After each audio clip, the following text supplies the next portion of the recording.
What's up, everybody? Happy Monday. I'm Brian the Grizzly with Brandman Brandon. So happy to be here with you guys. It's been a tough day. And, obviously, when you have these bad days, it's nice coming to you guys and talking to you guys about all the stuff. And also got like a lot of boxes of comic books today from ordering things I've ordered. So I'm very excited. I'm going to open up some of this stuff as we are going along. But how's everyone feeling? How you guys feeling? B, how you feeling? I'm good. Yeah, I had a pretty heavy Monday too. I'm just getting a bunch of stuff done and running around and getting ready for this weekend. It's gonna be another big weekend. Yeah, St. Patrick's Day. Yeah, and so what's your favorite holiday? This one, St. Patrick's Day. It's tied between that and Halloween. Those are two good ones. Those are really two good ones. So here's the first one I just got. Came in today. Oh, that came in today? Yep. It's the first one. One of I got like 6 boxes over here, so go through that. Yeah, I spent a good amount of today organizing and catching up. I gotta go get another like big box probably tomorrow morning. Ooh, man. So I realize now that I'm just gonna have 10,000 comic books. It just is what it is. So yeah, I gotta figure out where I'm gonna put mine because I have my boxes in my living room right next to my couch because that's where I usually sit and read my comics. So I don't know. I might bring them in here for Saturday because I'd be like mortified if something happened to my precious comics. Dude, I say like, look, I love you, but if you mess with my comic books, I kill you. Yeah. yeah. Body parts will be lost. Exactly. Limbs will be lost. But yeah, catching up on a lot of stuff and just kind of do an inventory of anything that I'm missing. I realized there's 2 issues of Marvel Zombies that I'm missing. I'm gonna go grab in the morning as well. Okay. Yeah, that sounds like awesomeness. I am pulling this one up. What is this one? Real quick. Oh, this is DC. I don't know if you can see this one, the foil. Dark Side. Which one is it? This is Dark Side. This is the one where Dark Side destroyed the Daily Planet and he's sitting there holding it up. This is the foil of that one. Oh, okay. So Devil Justice League one. Very cool for me. All right, let's check out everyone in the comments because you guys are awesome and I already see everything you guys are saying. Let's go. Says this collector says, "Hey, Spoiler Kings, looking forward to tonight. I'm in a better mood than I was earlier today. The reason why is because I finally got to talk to a girl that I've been talking to, and for your live stream. That's phenomenal, dude. That's great, man. Yeah. There you go. When you get to talk to someone, who's that you've been looking forward to talk to, it's a great thing to get, to really enjoy that. What else we got? So I'm so worried I'm not going to get my tax money in time to be able to get the popcorn bucket for Project Hail Mary. And that will be terrible.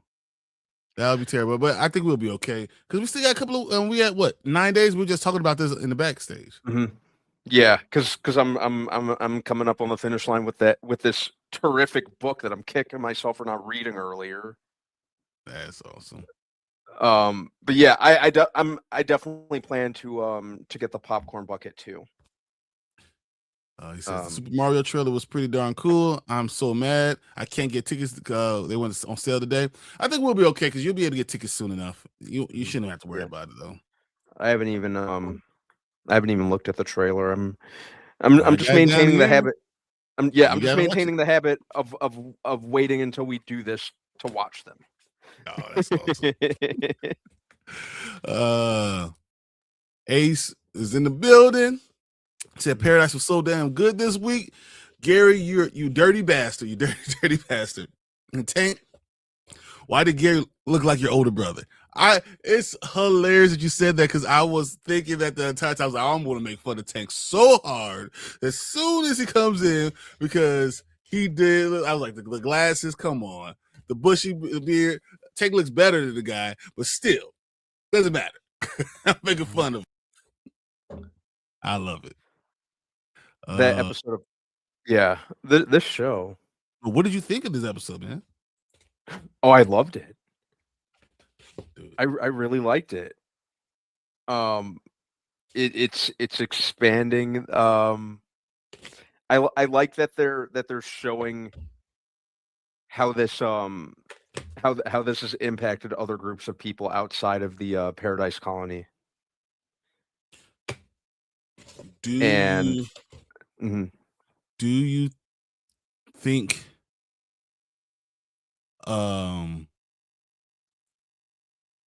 like do you think Xavier believes everything that's going on, that he believes him? No, Gary, or is he totally aware that this guy's not telling me everything, and he's probably the problem? I think he had a feeling. That's why he kept kind of pressing him about it. I mean, when you saw him shake his hand, do you think that he actually believed what he was saying?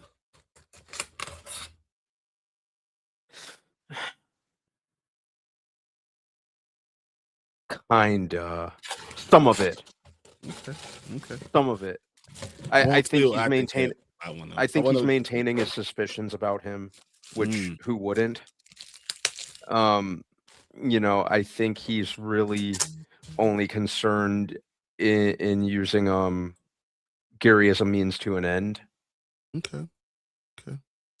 But we've already seen, Gary's not necessarily to be trusted.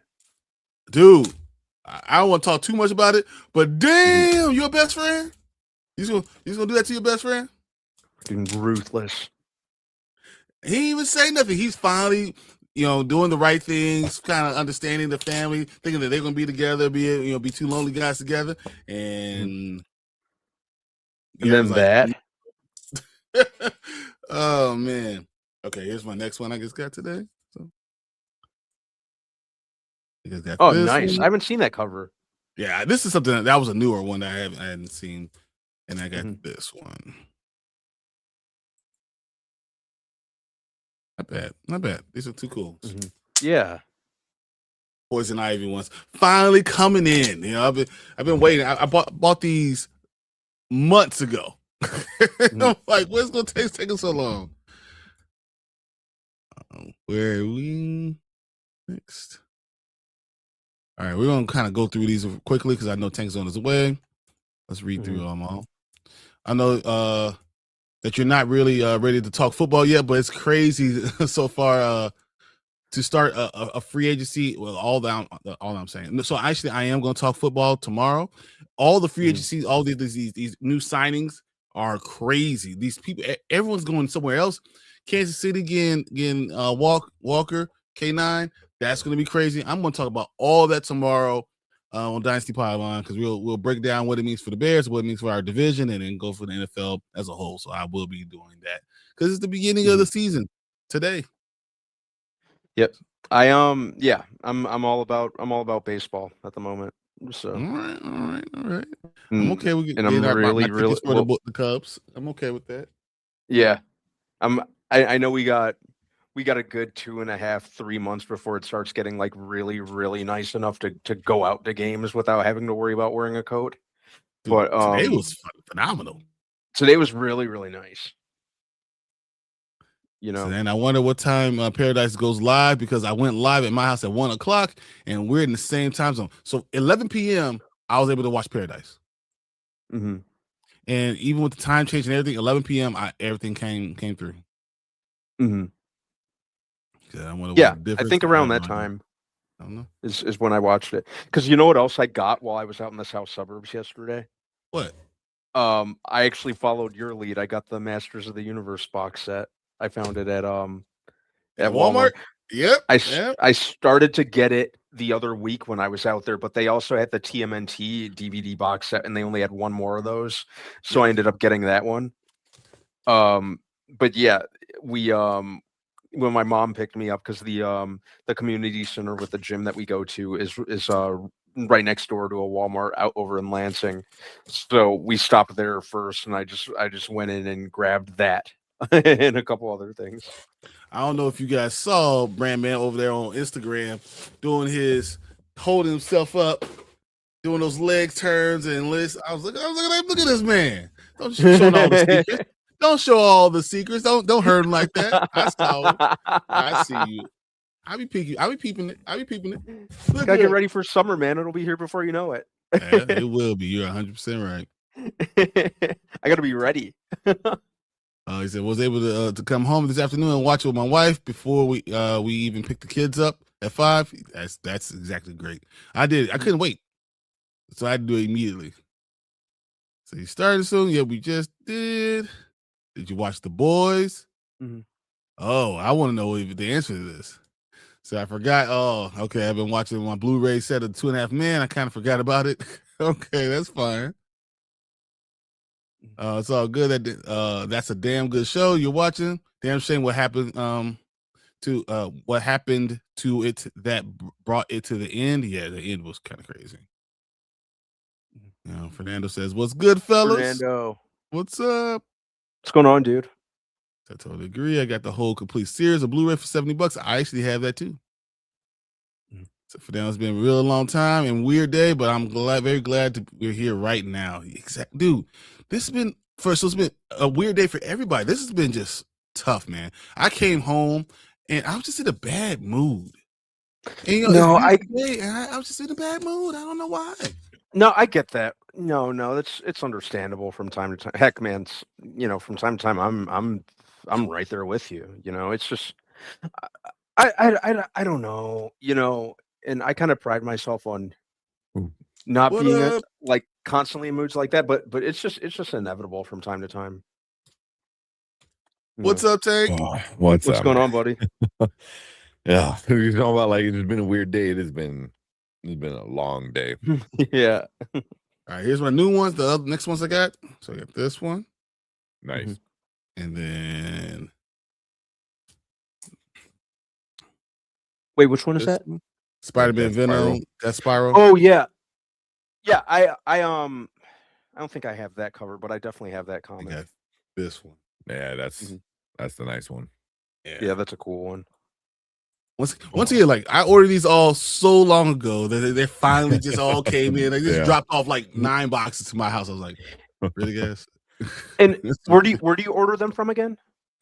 I've gone Big Time Collectibles. I've gone Comic Elite. I've gone Golden Comics. I can't remember. It's just I've done all of them. East Coast Comics. I've done those. I try to support, like Mike. But Mike, you have to call Mike to be able to send his stuff. So oh, really? Rogue Comics?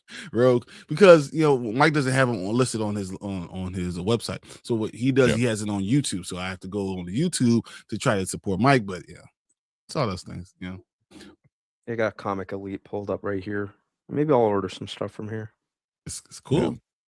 There's a bunch. There's a bunch. Man, I got a folder on my phone that has like about 10 different comic book like retailers, like 616. 616. Well, then I have a lot of like of the artists. Flip. Yeah, like Stupid Fresh Ink is Scotty Young's thing. Esai Comics, 616, Big Time Collectible. ScottyYoung.com, because I think that's why I ordered something from him. But I mean, it's Stupid Fresh is like his brand, I think. So. Yeah. There's some Big Time Collectibles I like because they're usually they have pretty good prices for like the bundles. They do, but as I said, if you order something that's they'll hold your entire order until everything's totally prepared. So that's the only good point. Collector says, did anyone have nice weather today? It was 65 here in Michigan. It was beautiful. I went outside for a walk, almost 2 miles. Yeah, it was beautiful. Gorgeous. Yeah, it was really nice over here. It's probably about the 73, I think. I think it hit. Yeah. Not tomorrow. The cold is coming. Well, tomorrow they're talking about like hail and crazy thunderstorms and wind, like tornadoes, like a little bit more down southern Illinois. Like winter is coming. Yeah. Mhm. I'm just saying. Yeah, I think they said Thursday or Friday is gonna be like 33 or something like that. Yep. Yeah. Possible snow. Order this one. Yeah. Sending me stuff I ain't even order. Today was absolutely gorgeous. A little windy. I was hoping to fly my drone, but it was too damn windy. Yeah, but it was gorgeous. Not a cloud in sight. I came home and I don't know why my girls are they're so antsy for it to be good weather. But I came home and they had a lemonade stand outside. I was like, it's not even that hot. What are we doing? And then they took outside my good dining room stuff. I was like, what are you doing? Why is my dining room like, oh my God. I was like, the table. I was like, how did you even get this table out here? This is a big table. Like you had to drag this thing. My white linen chairs in the dining room. I'm like, what are we doing? They're outside with lemonade. I called my wife like, what is going on? She's like, I don't know. I left them 15 minutes. I was like, oh God. What I tell you about leaving them? The one's got all the fine china outside and the other one's juggling eggs outside. Exactly. They bust out the barbecue. Oh my God. I was so furious.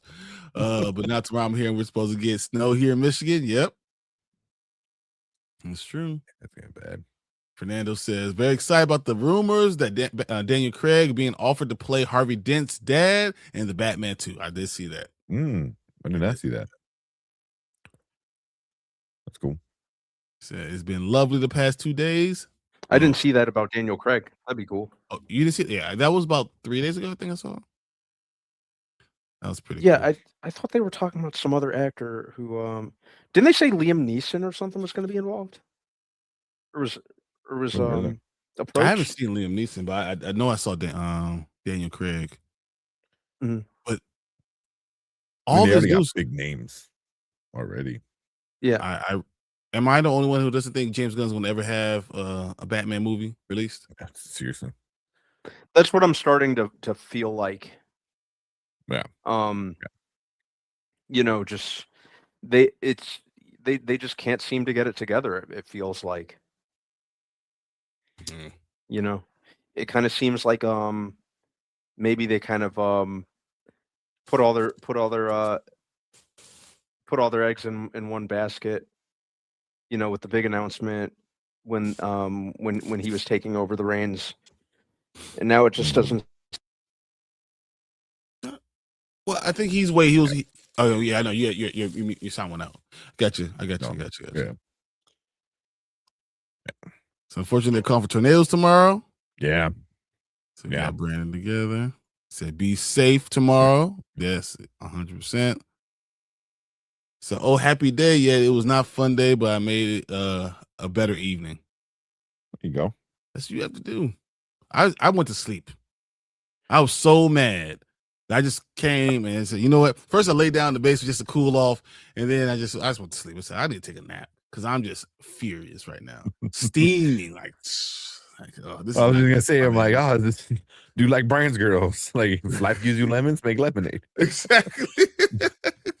Like it's not even warm outside. Why? And then but they weren't outside selling the lemonade. They just left it outside. They were back inside reading books. Oh, so they so they got ready and they're like, we're good. I was so mad. I was like, I can't do this. I can't. I just need to stop.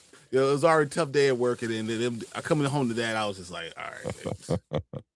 You know, but they're your babies. So like, what? How mad can you really be? Oh, I tested that. How mad I can really be. I really tested it. I was furious. So correct. Okay. Collector, I'll do my best and thank you. What's good, Tony? How you feeling? I figured it was St. Patty's Day party because you said you're going to have that this coming weekend. Yep. He always does it every year.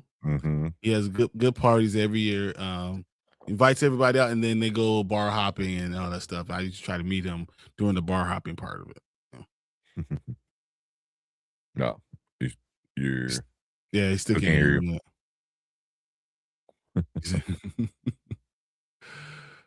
Fernando, what up? Tomorrow's the night we're going to get Brandon plastered. We have to wait until Saturday for that. I'm sorry. I have to adhere until Saturday. You gotta hold all the liquor all the way to the end. David. But yeah.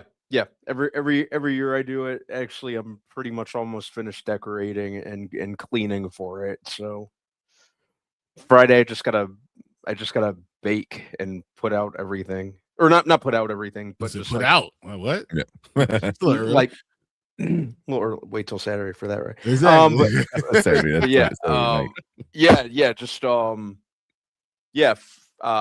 Really, the only thing I got to do on Friday is like vacuum and mop and bake, and that's pretty much it. He says, "You guys are lucky you get to keep your hobby at your house. I'm not allowed to. I have a storage unit for that." Oh man, that sucks. I keep all my stuff right here, and I try to keep everyone out my side of the basement. The basement is big enough that they can have their side if they want to go do something. But every time I'm not home or on time, and my girls get to kind of wander around without anyone around, like where's my Thanos glove? And I said, where's my Iron Man glove? It's in their room. I'm like, start to count stuff. Like, wait a minute. Like, where's the movies? Like, what did you do? So that's Collector said, I wanted to go out for St. Patrick's Day, but I'm broke. It's a joke, and I still haven't gotten my tax return yet. I've heard that the tax return could be delayed up to a month. At least a month. You know why? Yeah, dude. You start a damn war, but I ain't money. Use other people's money. Like, I'll pay you next week, man. It's like, get an IOU in there. Like, what are we doing? When we're like, oh, hey, where's our money? Like, listen, things are a little tied up right now. But when you tell them, they're like banging on your door. Yeah, it's like, well, I only get paid on the 1st and 15th, and the way my savings account is set up, I really can't, give you guys back your money. That's what's going on. Yeah. And for the people who have done their taxes yet, you're expecting money back. You could be waiting up to 2 months to get your tax return back because the war is going on. And you know what's funny? Because they're still going to want my money on April 15th. I promise you that. Not gonna be delayed. Make sure you filed. Make sure you filed by then. So I could never get into Marvel Zombies. I tried because he said you're missing two issues of Marvel Zombies. Man, so far we gotta go faster. I'm so far behind. It goes like Batman 2 will be. It looks like the Batman 2 will be filming in May. Did they say where they're filming it? Hell. Hey, yo. I saw when she first did it, but I didn't want to pass it to everyone else. But I was like, So very interesting. Happenings in Paradise, 100%. Xavier, hell no, Xavier's already smelled the dude out. He smelled the dude out. I think I cannot wait to talk about it because, bro. So they came in and said they look like it was your older brother. I was like, wait, what? They said that Gary looks like he's your older brother. I was like, it's like, white guy with beard, glasses. That's how it works. Right. Because he's tall, he's white guy with beard. Okay, yeah. That was that was a good introduction to this new character, and everything about this new character is, man, damn. I can't wait to talk about it. Yeah, that's gonna be really interesting. I'm really interested to see how things pan out with him this entire season. He says, when is Absolute Robin? I believe it's June. Isn't that June? I know I do my pre-order, but I think it's June. Didn't they say he's going to show up in Absolute Batman first? So Absolute Robin is, I think it's supposed to be in the 19, and then 20, I believe, is Absolute Robin. I think so. I believe. Let me pull up real quick. I don't know if it's the first week of June. I feel like no, it says May. It's May. It's May. So May 20. Yeah, so April. Yeah, April's issue 19, which is Scarecrow, and then 20 is the first introduction to Robbins. Yep. That's what the synopsis says. It says a tragic loss rocks Gotham City as the dust settles in the city of Gotham after the loss of redacted Robbins enter the scene ready to hunt, and more than one secret will be revealed in this semi-annual issue. And I know this speculation from me, what I'm heard is that the new Robins may be under Joker's control. That would actually be kind of cool. Yeah. And they released the cover for issue 19, and you see Scarecrow, which looks awesome. He looks dope. You see Deathstroke for the first time, and you see a guy in a suit with the R, and I'm like, who is that? And then you see 20 with the big giant R on the cover. Yeah. Trade, but that's not even the that's the like a filler cover. That's not even the actual cover from what I heard. So that's just the placeholder for what they announced. So I'm assuming after 19, they're gonna be like, here's the cover. So okay, we'll see. Okay, we might have to meet up for a Cardinals Cubs game. Oh yeah, definitely Ace. The only problem is people here hate St. Louis. Yeah. Hate St. Louis. Those games tend to sell out. They're not sell out, but you get filled up. The Cardinals Cubs. Yeah. But I'm so close to the game, to the stadium that a lot of times I get a lot of those tickets. Yeah. It's a 25-minute red line ride for me. So nice. Damn. Except for climate change. Yep. Seriously, man. I'm looking forward to baseball too, Brandman. Yep. So Jason Tatum had an excellent return from injury over the weekend. Yes, he did. He did. Yeah, that was really interesting. From that Achilles tear, to come back and be able to do all that. Like what, 10 months? Some crazy. Yep. Yeah, it's insane. So he says, hell yes, I got it at Walmart as well. I already know TMNT box set. Mine is, where is it? Right down there. I have it too. Yeah. Yep. I saw it a few times. Watch that, man. Mom is a beast. Yes, he is. I'm telling you. Look at all his stuff that he be doing. I'm like, what you showing all this stuff, man? He's sitting there holding himself up and then twisting. His legs up and doing. I'm like, man. And he's only like two inches off the ground. So it's like, if I do that, I gotta do that. First of all, I'm not doing it for as long as he's sitting there doing it. But second of all, I'm gotta be 8 feet off the ground, 9 feet off the ground. Brandman is literally holding himself up 3 inches off the ground. Dude, I'm like, bruh, crazy. He's gonna do that Terry Crews workout, where he's on the ground, he does all stuff, throws the pills. That's the next video. It'll be the next one I make, right? Yeah. Well, it's probably gonna happen tomorrow. We're talking about. We know what it is. So of course you did. Oh yeah. It was somehow a 5-minute video. Yeah. 5-minute video. You got to stay ready for you don't know have to get ready. Oh, so you don't have to get ready. Yeah. Gotcha. Mom Bear talked about me on Saturday saying I can't read. I was like, y'all don't write. I mean, I can't read. It's a combination of both. Yeah. I can't read. It's the dog days of the end of winter. Yeah. No baseball yet. So.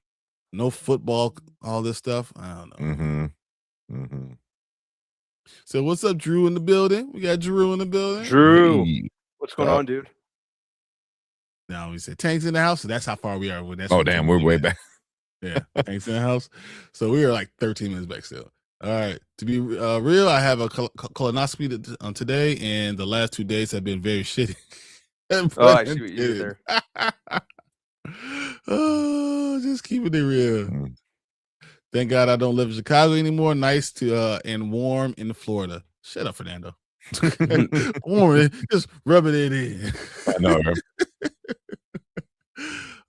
My uncle's actually leaving to go back to Florida Saturday. Nice. So, which part of Florida is he in again? It's close to. I know it's close to Miami. It's in Palm Beach County. So he has a little townhouse over there that he goes to just to get away from some stuff and open more stores. Cool. Nice. So hot in Florida. My best friend's down there for vacation. He said it was hot as hell down there. Miami is beautiful all the time. Yeah. Tony said, "No, girls, not my good furniture." That's exactly why I was so mad. I saw the white covers on there. I was like, "What are you doing?" And then they're not even outside. I was like, "Oh my god!" No, it's just furniture at the curb of your house. Yeah, which is like you're lucky it was still there and people didn't take it. Like, oh look, he's giving away some tables. So they had the lemonade like thing dispenser out there with no lemonade. So it's like they got bored. They did all the moving. They got bored halfway through and went in the house and just left. So they got ready to make the lemonade, but it was never made. It never got done. I was like, oh, this girl. Man. Crazy. Epic stories start with I left them for 15 minutes. One day I'll tell you about our indoor waterfall. Exactly. Liam Neeson is plan B if Daniel Craig says no. Be hilarious if they bring back Liam Neeson and he just plays Ra's al Ghul again. I didn't even think about that. Liam needs to do another character. Influencers and celebs are dropping like flies this year. It's crazy, man. Yeah. So, fam, I'm glad I can't. I caught y'all. What's up? What's going on? So Brian started spinning like Taz. He was so mad, dude. I was heated. I felt myself just getting more and more heated. I was like, oh my god, what the hell? What the hell? She, what's up? What's up? What's up? She, what's going on, man? That was cool. So need some help, fam. Okay. Oh. Hey, she. So Saturday he'll be sliding into my DMs. It depends on how good of a Saturday it is. Yeah, right. Yeah.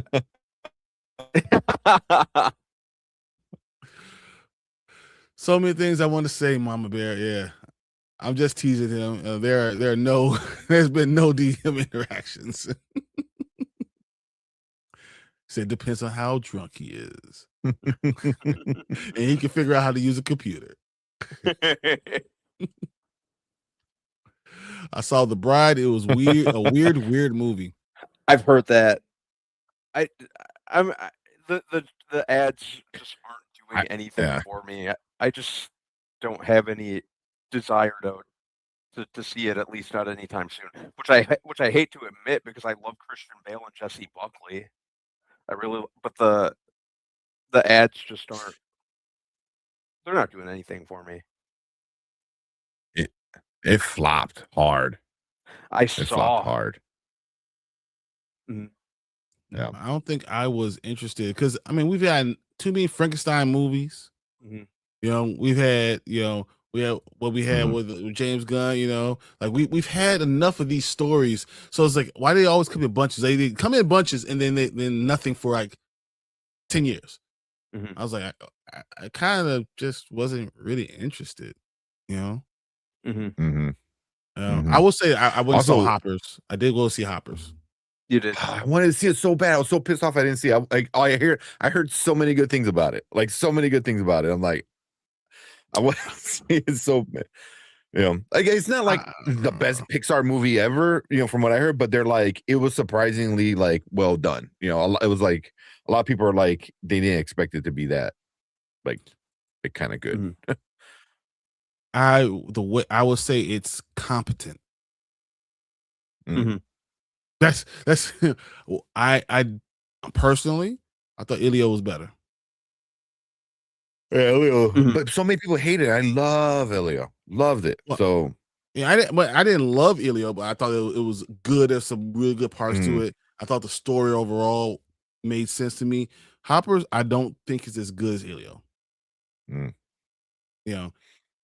But people, it wasn't boring. The story was a little bit more. It was a little meta. I will say that it understood what it was. It was that was kind of fun. but wasn't really original. No, just from the trailer, it looked like Ferngully, Avatar, like that's like a movie we've seen before. The one thing I got to give credit to Hoppers is it got kids pretty hyped because of the sorry, I don't mean to curse someone. The lizard. That lizard was just super popular, ever since Elio, because I think the lizard at the end of Elio, like the post credit, was just sitting there like lizard, and people were like, that's hilarious. And then like the lizard kind of was such good marketing, and it was just a stupid lizard. It makes no sense, but it did what it was supposed to do, though. It got people talking about the movie. It's not going to make its money back. It will be a failure. You think so? Oh yeah. Compared to what its budget was, like 45 million. I know Scream, which I wanted to bring up, 17? Worldwide 87, so 45, and then 41 international. I think it has to make what? I thought it was they had to make $500 million to break even. Oof. I think so. I think that's what it says, was. The production budget was 150, which is about average. Which is right. Yeah. So 150. You don't need to make. They said about it needs to make over $440 million because they did a lot of marketing. That's all right. I think you can make 300 million easily. That 400 is going to be difficult. So yeah, Hoppers will probably need. I'm sorry, Hoppers will probably need to make around $385 million worldwide to break even. It might. I think I can see it doing that. I can see it at least getting close. I can't. I don't know. It depends on how the international numbers are. I think I domestically, I'm going to say that it's probably not going to go over $130 million domestically. Yeah, that's probably where. So the international number is going to be the question. Can it double what it does here? Because that's what that is. If it's $130 million, it'll have to double what it did domestically to break even. But a lot of Disney Pixar movies do. They don't have the negativity from all the other stuff. So. So sorry to hear that. Sheed. But was it good, Fernando? It looks weird, but was it good? So no need. All this is just for fun. They've done the Robin being brainwashed by the Joker, right? I don't know if he's brainwashed. They've done it before. Yeah. They've done it in brainwashed, right? I think he might literally just be working for the Joker. Yeah. I think they're gonna do a fake out. So I think they're gonna be these Robin characters, Robins, but I don't think they're gonna be the real Robin, and I feel like Dick Grayson is gonna, because he's already introduced in this universe. Dick Grayson's an EMT, kind of is 50-50 on the Batman, whenever he has talked about him a little bit, but I feel like they're gonna introduce Robin or Robins, and they're not going to be the real ones, and it's somehow Dick is going to get involved. And then he's going to kind of take the mantle of Robin somehow. So that's what I think is going to happen. I don't think it's going to be the real Robin. I think it's going to be like a fake out. But I don't know. Who knows? With this universe, they're doing crazy shit. So no one knows exactly what's going to happen. Yeah. So R is just a great letter, of course. Rashid. I know I feel the same way about Chicago, but I happen to like you three. Exactly. I understand though. We do. We hate on St. Louis so hard. Oh, man. And it's funny because when I went to school, I went to U of I, right? Half of us are from St. Louis, half of us are from Chicago. You have a lot of fun with people from St. Louis. I mean, come on. And then I play against people from East St. Louis all the time, going through all levels of basketball. Man, But it's competition. Don't get me started on the Blackhawks. Oh, Blues. Oh, I understand. I understand. Oh man. There's some reports out there that the Spider-Man Brand New Day trailer will be before Project Hail Mary. Project Hail Mary. Project Hail Mary. Yeah. There you go. Mm-hmm. Yeah, I could see them finally putting it out that time. Dude, I'm going to go see that so hard. Like I'm going to be like there so fast. Like I want to be there like the first showing, sitting like this. Let's go. I can't wait. See, I know you read, but the reading to speaking is sometimes tricky. She's so right. Oh, you're so right. Mm-hmm. The only thing about Florida is you got to worry about being covered by ocean. Yeah, eventually. That's true.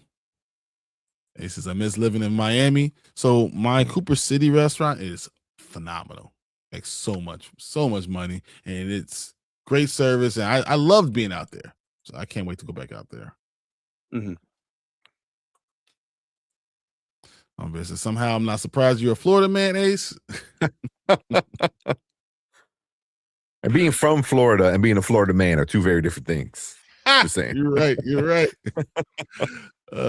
She says, I love my hoodies too much to live in Florida. Dude, anytime it's 65 degrees and they're saying it's cold and people are wearing coats. Oh my God. It's not for me. Because I watch a bunch of YouTubers, that do the Disney stuff, and it's always like they're out there in like a jacket and a coat, like, it's 65. I'm like, shut up. You know about being cold. That's a punch you in the face. I was like, when your bones hurt, then that's cold.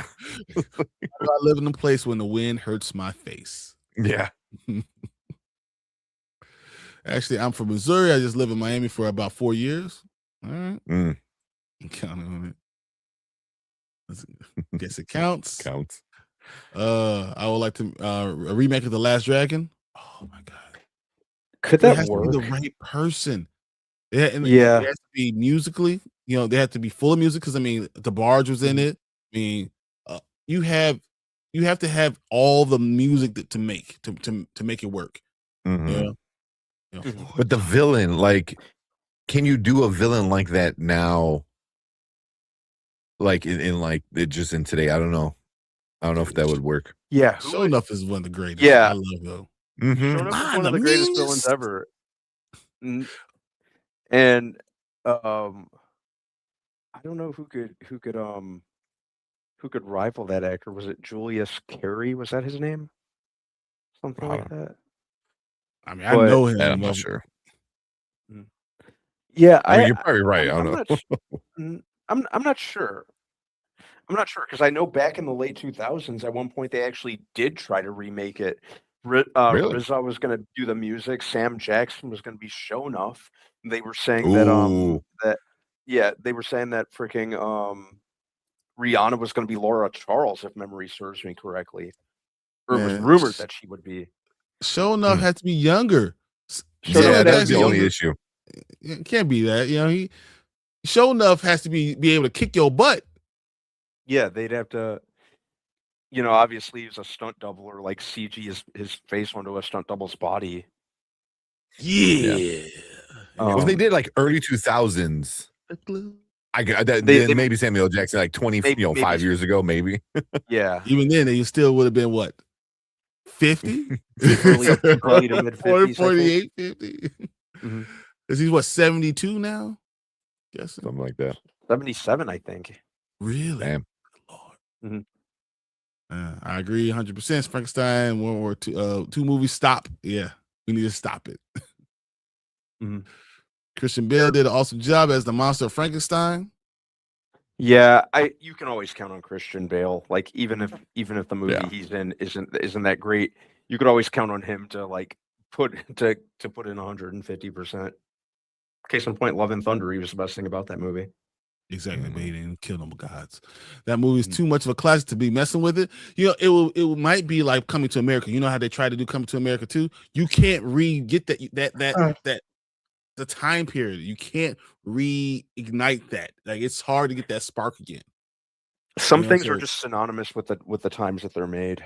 The Last Dragon is very, what was that, you mid are 80s? the last dragon. Mhm. Man, Yeah, I love that. I'm not sure how much that would work in a modern setting. It was just so rooted in the 80s. That didn't make you want to pop lock. Like, oh. Mhm. Pixar's been a little slump lately.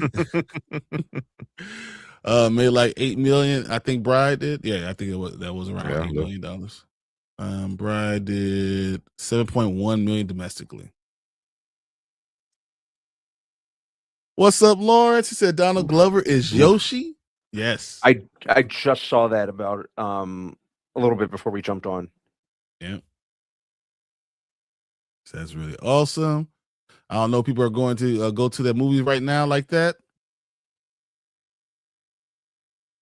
Yeah, right. I think Project Hail Mary is going to be the beginning of the movie season. Me too.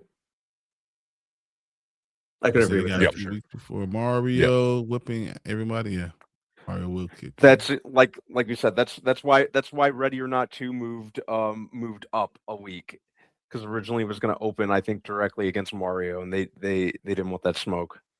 Nobody wants that smoke. It was either the week of or the week after. Mm-hmm. What's up, Last Relic? How you feeling?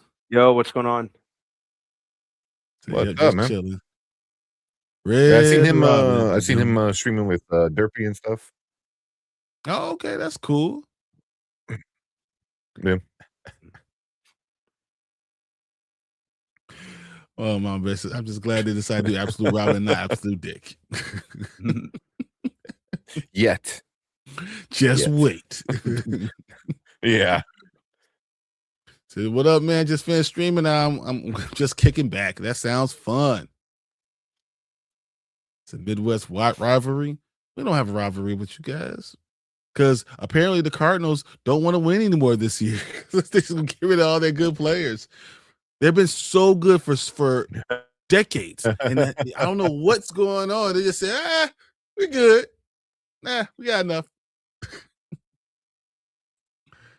You got one of your streams. Feel free to do my do me my dude. Some streams suck, some are good. Just got it. Try it out. Cubs versus Cardinals is one of the greatest rivalries in all sports. Do you guys have what are your top rivalries in all sports? Oh man. I mean, Bears and Packers. I mean, for me, just being from Chicago, being a football fan. I mean, that's probably my number one. But I hate the Packers. I hate them so much. But I don't think they're number one. No. Which other ones? I'm trying to think which Bulls and Pacers were big in the 90s. Bulls in New York. I wasn't Bulls in anybody in the 90s. Because they just all everyone. Everyone. I believe Michigan, Ohio State is the greatest rivalry of all time. It's like you find two people that one person went to Michigan, one went to Ohio State. They hate each other for real. Like it's not a joke. We can't be friends. I hate you. It doesn't matter if it's in football, basketball, whatever. I literally hate you. You suck. Yeah, that's a big one. Yankees, Red Sox. That's another world one. Yes, that's another great one. I'd say, just because hockey and baseball are two of mine. If I remember correctly, like the Hawks and the Red Wings had a rivalry for a while. Oh yeah. Yeah. So that was one for me. Probably like you said, Fernando said Bulls and Bad Boy Pistons. That's a good one. Brazil and Argentina. The Sox and the Twins was another one, even though the Sox are like dead to me nowadays, but going to so many games, growing up, the Sox and the Twins was a big one. Yeah. Heck, the Cubs and the Cardinals. We were talking about that earlier tonight. Yeah, definitely. Yeah. Oh, Cubs Cardinals is good. Ali Frazier. I see you, Fernando. I see you. Bulls, Knicks. Okay. All right, we'll go through this. Fernando, you're Rampage one of the best. Rashid Evans. John Jones and nobody because he kicked everyone's butts, even Daniel Cormier. DC and John Jones was a pretty good rivalry. Is there a rivalry if DC gets its ass whooped every single time? But it just sucks because like DC might be the next best heavyweight.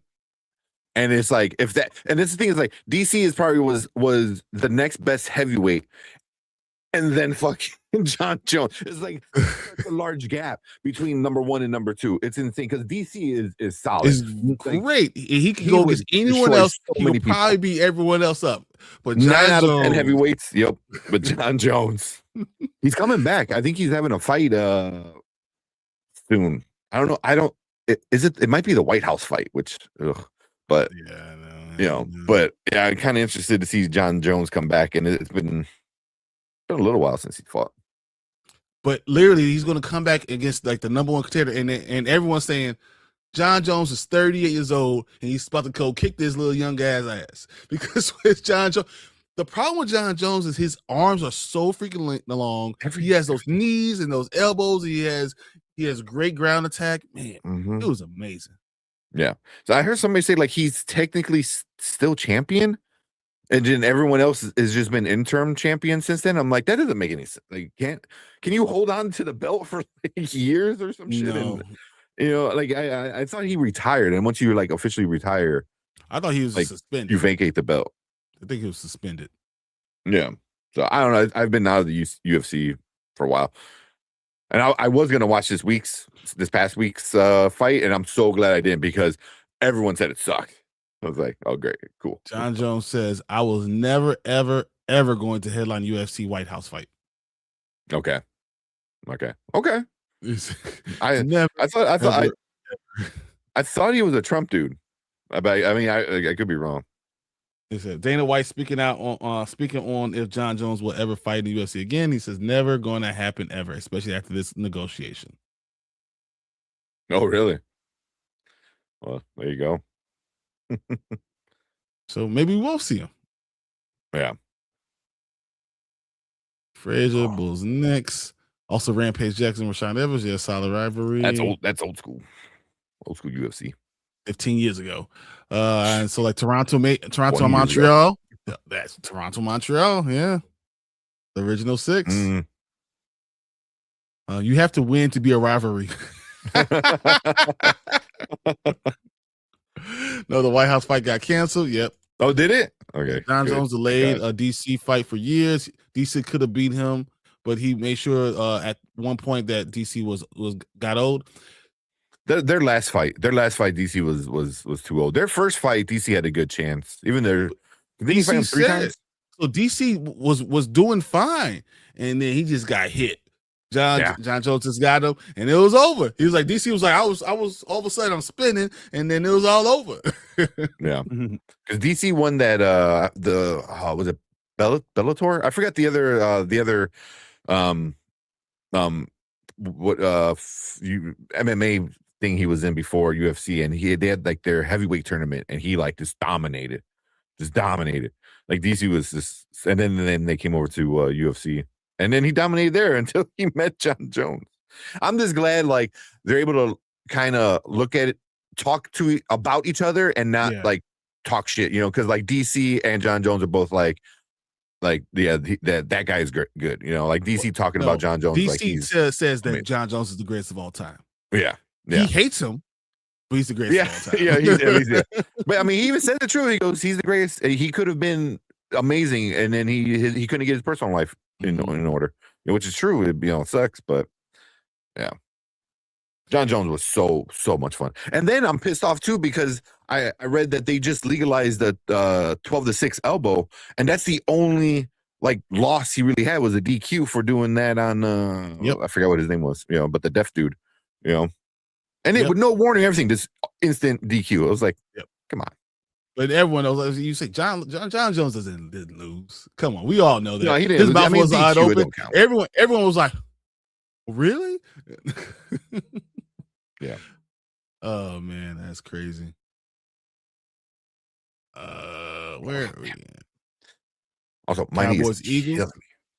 It's the cold and the change. I got my gel injection on Friday, and I haven't been wearing the brace on that leg, and so the doctor's like, you need to wear the brace because it needs to open up so the gel can get in there. So I've been doing it, which it feels good, but then it also like when I take off the brace, it feels really bad. So I was like, yeah. So last time I saw a couple of days ago, Fernando thing got canceled yet.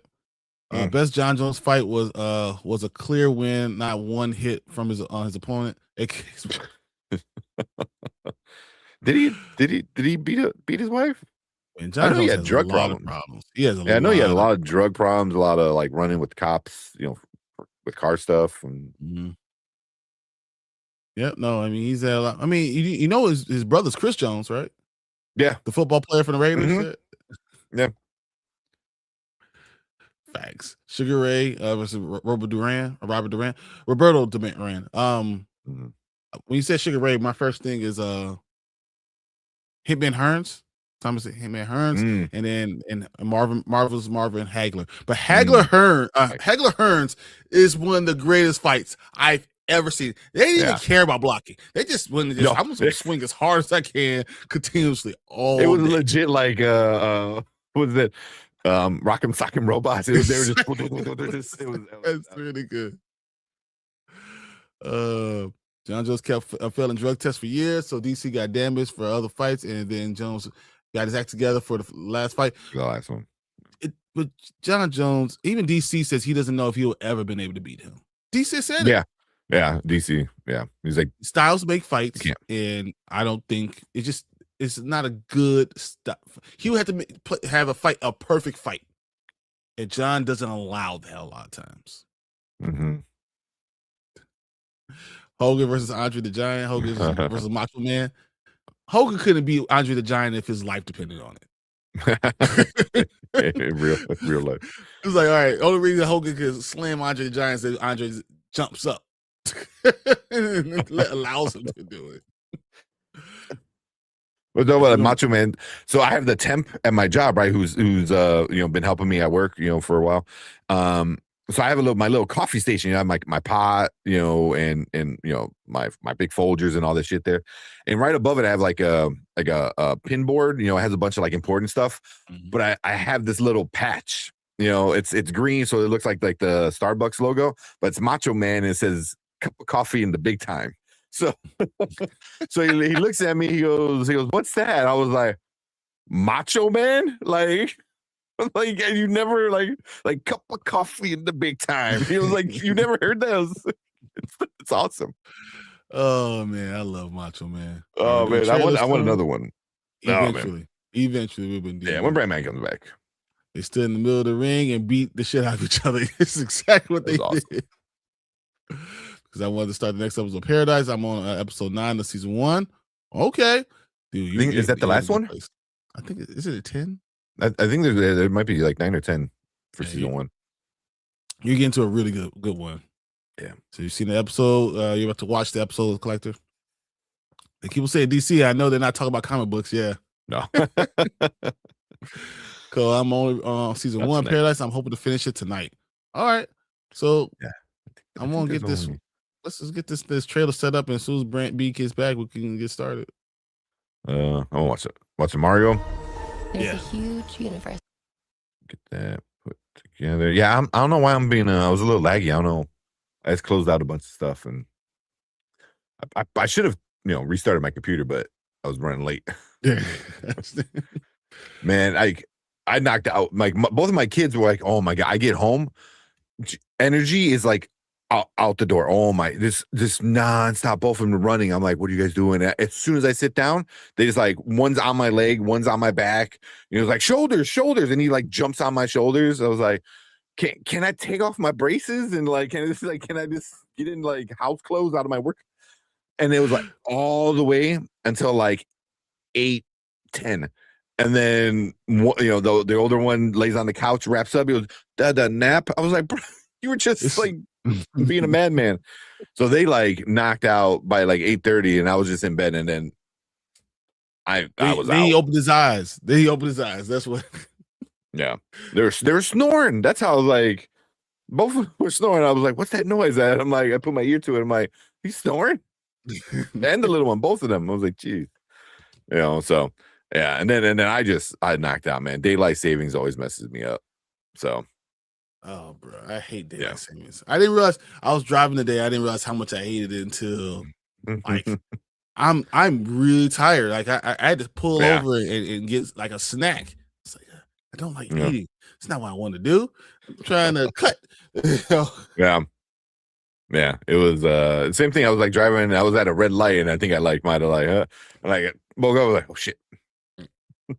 Thank God for I think I don't know if Tesla has it, but I know I've never had it in any car until the RAV4 that I got. It has a hold feature. So you press it. So once you're at a full stop, it holds the stop for you, so you can let go of the brake, and it still stays there.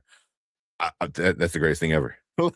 So it saves my legs so much, because I can just let go and just kind of chill for a second and press the gas later.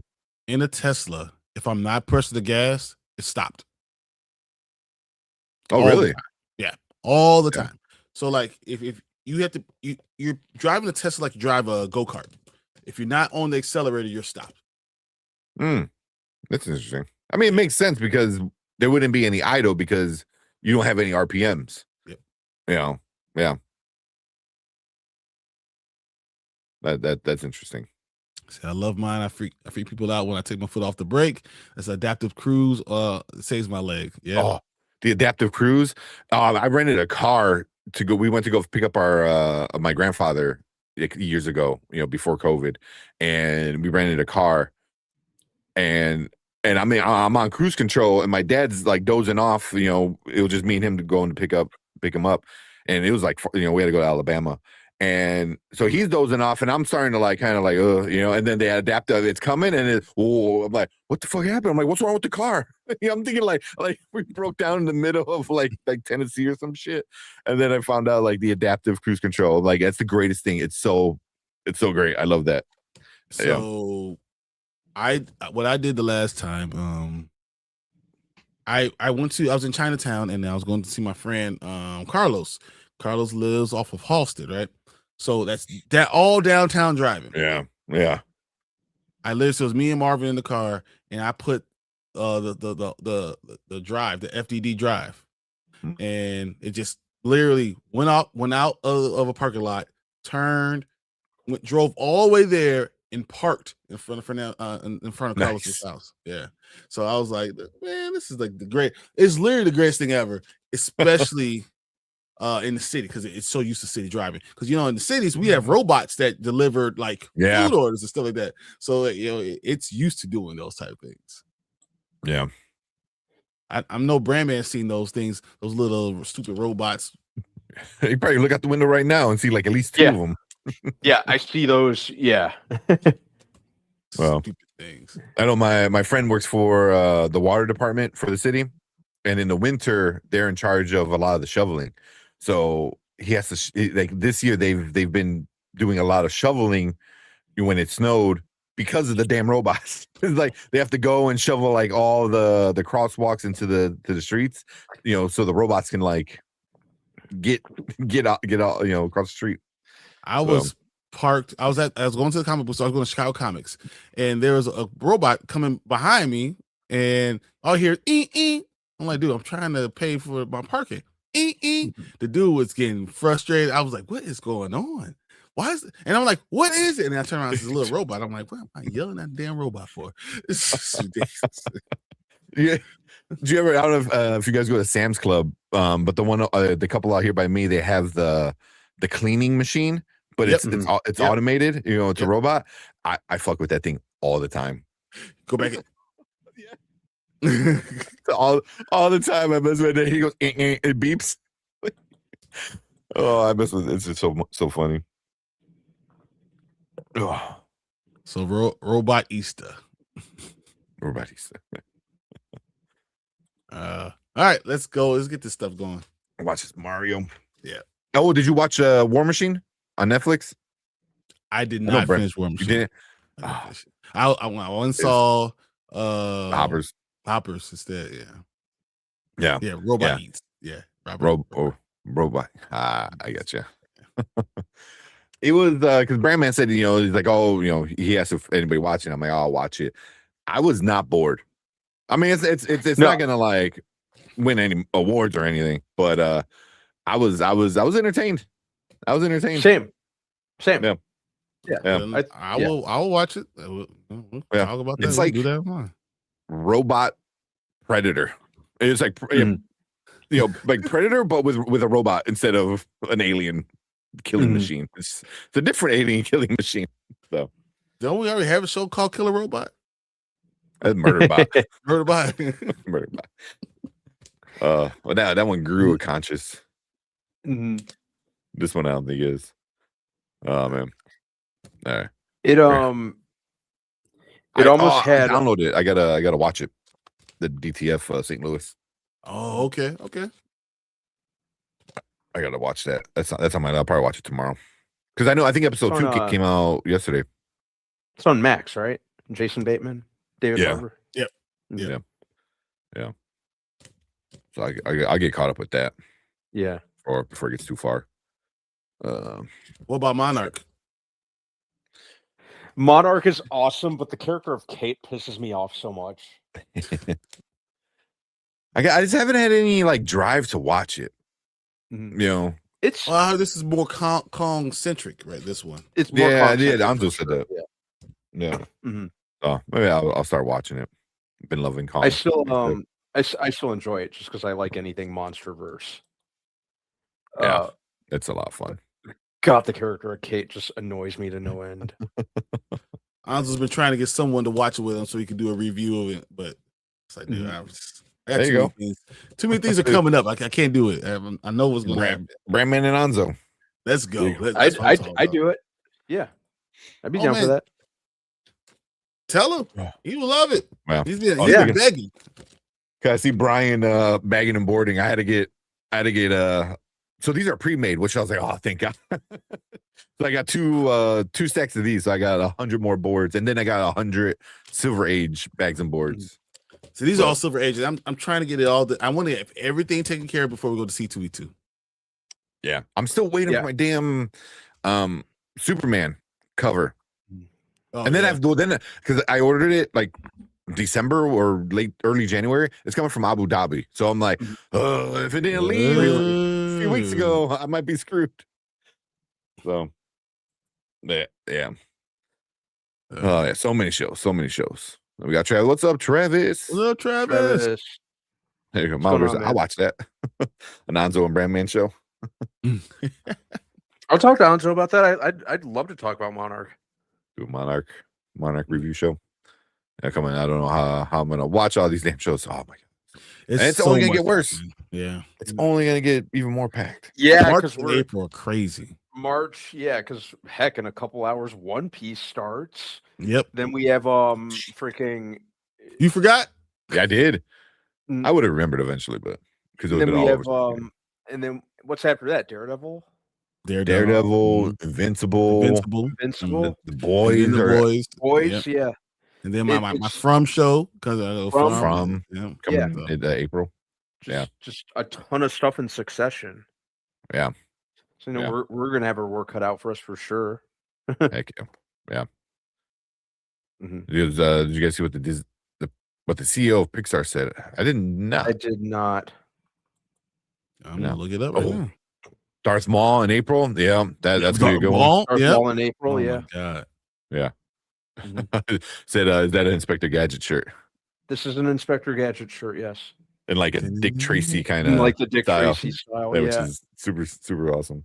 Mm-hmm. I think I got this on T Public. Yeah, they always got good shirts. Yeah. Is he still stepping down? The Pixar CDO? Is he? I don't know what he said. But he said he was going to step down for a while, wasn't he? Or unless I'm thinking about somebody else. Yeah. But yeah, it's about that time. They need to bring back the original, head of Pixar. But he ain't never coming back. He's done. He comes in and consults every so often, but yeah. Oh yeah, Peter Docter is openly steering Pixar towards broader commercial storytelling. Here's some more context. Context for Pixar changes.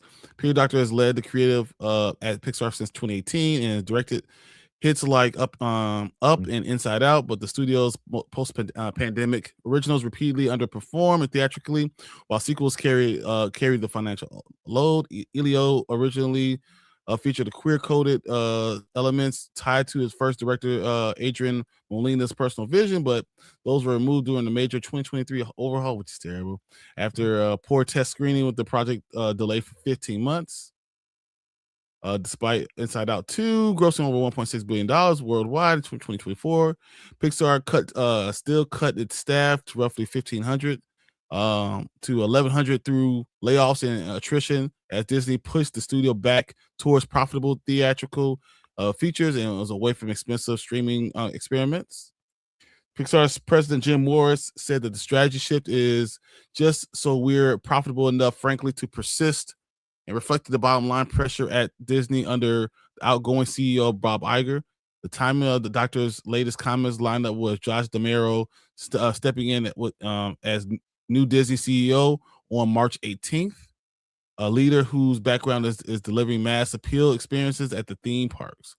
Pixar recently pivoted includes greenlighting more sequels like Toy Story 5, with scaling back riskier originals and leaned heavier into specific cultural and personal themes, a pattern that began after Lightyear faced backlash 2022. So yeah, so what so more, yeah. What Relic saying that we're not going to have the LGBTQ representation. We are into making stories, not $1 million therapy sessions. He said this wouldn't be profitable. Mm-hmm. That's what they wouldn't be profitable. Whatever. Yeah, I did hear that about Elio though. That like that was one of the big reasons was I guess Elio was gonna be like a gay character, and then they took it out. Yeah, I did read about that this morning. Yeah, yeah. He goes, as time go on, I realized my job is to make sure the films appeal to everybody. So that's what he said. I guess. That's interesting. Yeah. So you want utilitarianism? Yeah. Whatever. All got fall in line. Travis dropping a super chat, 499 super chat. He said most nostalgic single episode of a show from growing up. He said for me, White Light from Mighty Morphin Power Rangers when Tommy returns as the White Ranger. That's a good one. That's a good one. Yeah, that's a really good one. That one's really good. Remember how huge a topic of discussion that was like who's the White Ranger? Who's going to be the White Ranger? Who's the White Ranger? Yeah. I was watching Walter Jones. Obviously, Walter Jones was talking about it, and he said like originally it was gonna be somebody new, somebody different, somebody that like you saw on the show a few times, but then like people came in and were like, "Shut up! It's got to be Tommy because everyone loves him." It's like I think Saban came in and was like, "No, we're not doing anybody new. We're gonna do Tommy." So, which I mean. As much as I hate Saban for being just like absolute money hungry, greedy asshole, that's the right call for fans. But a single episode growing up, most nostalgic. How old? Because I'm gonna say, like, if you don't mind me being a little bit young, a little bit older, it's gonna be Fresh Prince of Bel-Air. That's a good one. When Will and his father. And Uncle Phil, and he tells him, gives him that hug. And he was like, "Why don't he want me?" He knocks his head off and he hugs him and all that stuff. That was a great episode, bro. James Avery is phenomenal. James Avery is a legend. Oh my God. Legend. He was one of the greatest actors. Everything about him, his presence was just epic. So who can go from Shredder to being like one of the best dads on TV. You know what I mean? Like, exactly. Like that's range, man. Shredder. I love that. I love that he was Shredder. I was watching the last episode of The Fresh Prince of Bel-Air like yesterday, and when he told Will's like, well, I went from being a relative to being family, and I don't want to be going back to being a relative again. And then he said, Will, you're my son. Nothing would change that ever again. Like, bro, like, man, you hit me right here in the heart hole. Right here in the heart hole. Yeah. That's probably, or that one, or the one when Will when Carlton had the gun and Will takes the gun away from him. Fresh Prince of Bel-Air was phenomenal, man. Yeah. Oh yeah. Yeah. Like my initial thought was a Power Ranger episode, but I was thinking more of a Green Ranger episode. I'm trying to think like what else was like growing up was like what was I really into it TV wise. Yeah. Yeah. Nothing for you guys? I don't know. I can't think of anything off the top of my head. Like, you gonna say Green Ranger, Green Ranger stuff, maybe. Like when he loses his power, the one that always sticks out is when he's losing his power, and then the Red Ranger Jason goes into this like little dome jail thing and like fights Goldar without being a ranger.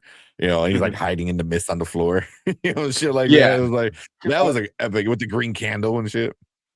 Like, I remember that's one that always sticks out to me. I remember that episode too. Didn't it end with like a to be continued where like Goldar had a right? Yeah, it was like a 3 or 4 part like 3 or 4 arc. Yeah.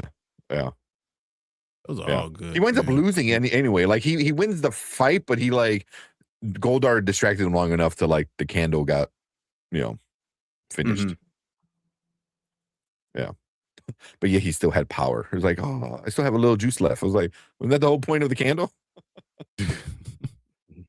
Yeah, I'm not sure what's my most nostalgic show episode. I'm not sure. I'd have to think about that. Yeah. Yeah. Well, oh man, a good question, Travis. Always appreciate that.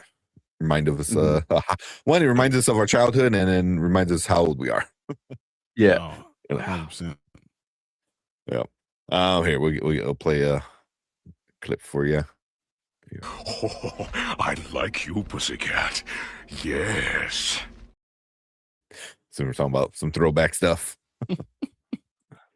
Beast Wars. Oh man, appreciate that.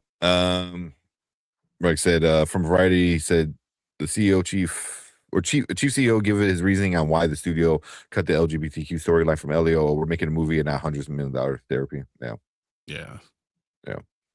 I think he watched the same Walter Jones interview. He describes how he lost his finger. Yeah, which is crazy. I didn't even know he had a missing finger. And man, that was the most anxiety-provoking story I ever heard. Yeah. That was a good interview. I forgot who he was talking about. He was like really talking about a lot of the ins and outs and behind the scenes and stuff. It's a newer one too. It was a pretty good one. Why don't you want me? Dude. It's a great episode. It's a great episode. And then you had the little statue with the man holding his son. I don't know about that, man, but she's definitely something. But and I don't know, I say she's just not the best person. That's what I'm gonna go with. Yeah, I'd say she's not a good person. I don't know if she's gonna like as that, but I mean, look, she had an entanglement, so I mean, I guess you're not wrong there. Any episode of Hey Arnold that focused on Oscar was great. Yeah, and then you tried hold down job babysit only to stick the baby out in the hall when it's just Hey Arnold was a good one. I'm a Doug person. Doug and Rugrats. Yeah. I have a Nickelodeon coffee mug that I always use, but it doesn't have Doug on it. But I'm introducing a lot of Nickelodeon cartoons to my son, and he loves Rugrats. He loves Invader Zim, and I'm like, maybe I should not have showed him Invader Zim because it gets a little like weird at times. But he fucking loves Invader Zim. He's like Zim. I'm like, bro. It has like Aerial Monsters, Cat Dog. I haven't shown him those yet. Cat Dog, I don't know, but Aerial Monsters is funny. I like Aerial Monsters is great. But right now he's on DuckTales. It's all every morning.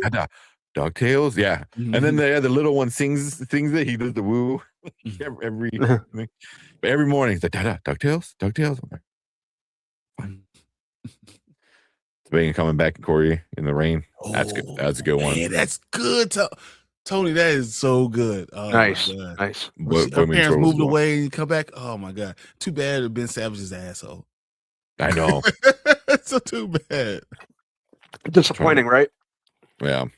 Was that Ben Bahrain? Was that bastard in the episode? Yeah, when Tommy gives Jason the Dragon Shield epic, yeah, that was awesome. I read the Boom Studio comics, and the shield was passed to Kimberly. I was fighting tears, that idiot, like an idiot. It's so good. And then in the comic books, they give you the story of why the Green Ranger has the shield. Fucking so good. The comics with the Power Ranger stuff is some of it's most of it's really good. Like if you really want to get into some like lore and backstory and stuff, the stuff with like Zed and Zordon, like oh man, like the shield, being like Rita's mom's like thing that she had on, and it's so good. Who's the real villain for the Power Rangers, guys? Who's the real villain? Yeah, who's the real person that's the villain? Who should Zordon? Zordon's kind of a dick. Like you find out like some of the shit he's awful. Like, bro. Yeah. Oh my god. Yeah. Oh shit. Time for about that one. All right. Ren and Stimpy's good. 2-0 for current section. Ren and Stimpy. Yeah. Ben Bourne, the father of Fresh Prince. Oh, okay. Yeah. Yeah, that's who. Yeah, he was an ass. They did him better in the remake. I like the dad character in the remake. Marlon Wayne's character. I thought it was important. I thought it was important to have someone him walk away and see how he wasn't important to Will, and then seeing Uncle Phil being that father figure for someone who's gone. I'm so excited. I'm so excited. I'm so scared. Oh yeah. Oh man. I was gonna say white people problem. Oh man. All right. It's so bad for Jesse. She became a stripper. No, we didn't skip over your comment. I don't think we skipped over his, did we? Did we? Whose comment? No, you said she was there. That's what we brought it up. We're like, yeah, we did. I don't know about that, but then Brian's like, oh, she wasn't in the entanglement. I was like, yeah, not wrong. Yeah, we brought it up. All right, let's watch this. Get things going. The after one? I didn't see one after that one. Yeah, I didn't see one after that either. Mm-mm. And that was the last one. That's the last one we got. I had to close out my YouTube studio because I was laggy. So yeah, but if it popped up, I might have missed it. I'm here in it too. I don't see it either.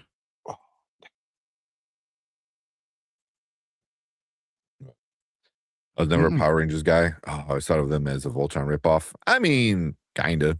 They are. So yeah. Yeah. I mean, look, I got the Voltron here, right, and the Megazord there.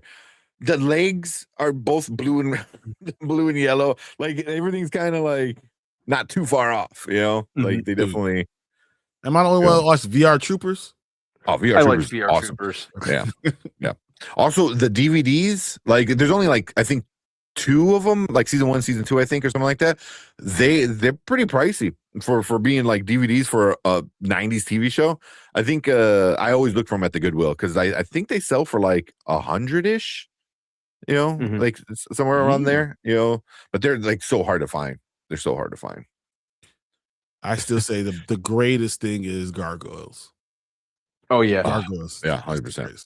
100%. Damn, you just answered me. But yeah, now just to kind of walk it back a little bit, I think my most nostalgic show episode was on Family Matters when Urkel did the Urkel, and then he got drunk and fell off the roof. And did he fall? He didn't fall. They grabbed him, right? And he was hanging off the roof. he had his drink spiked. He fell off the roof. He was hanging off something, and Rachel had to tightrope walk in order to save him. Yeah. Oh my god! Yeah. Oh my god.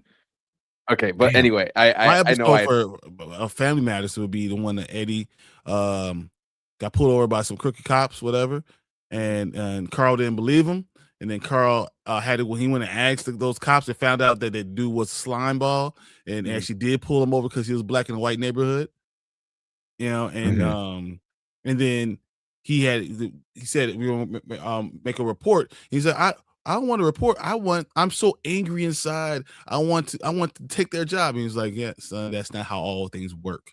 And he explained a lot of it. That was a phenomenal episode. And it's something that kind of stays with me because that was something that I remembered growing up as when I got pulled over at 16 years old and I asked to step out of a car. I remember that, like, wow, this is real. Yeah. So man, that's huge for me. Yeah, like when the art is like real life. Hey, I mean that's a real conversation that a lot of black fathers have with their sons. Hey, how you get pulled over? Take your wallet out of your pocket, put it on the dashboard. Make sure you always show your hands, and that's reality. So that episode still hits home for me. Yeah. Let's see. What's up, Danny? What up, Danny? She coming in saying what's up. She said never a fan, couldn't do it, it was corny.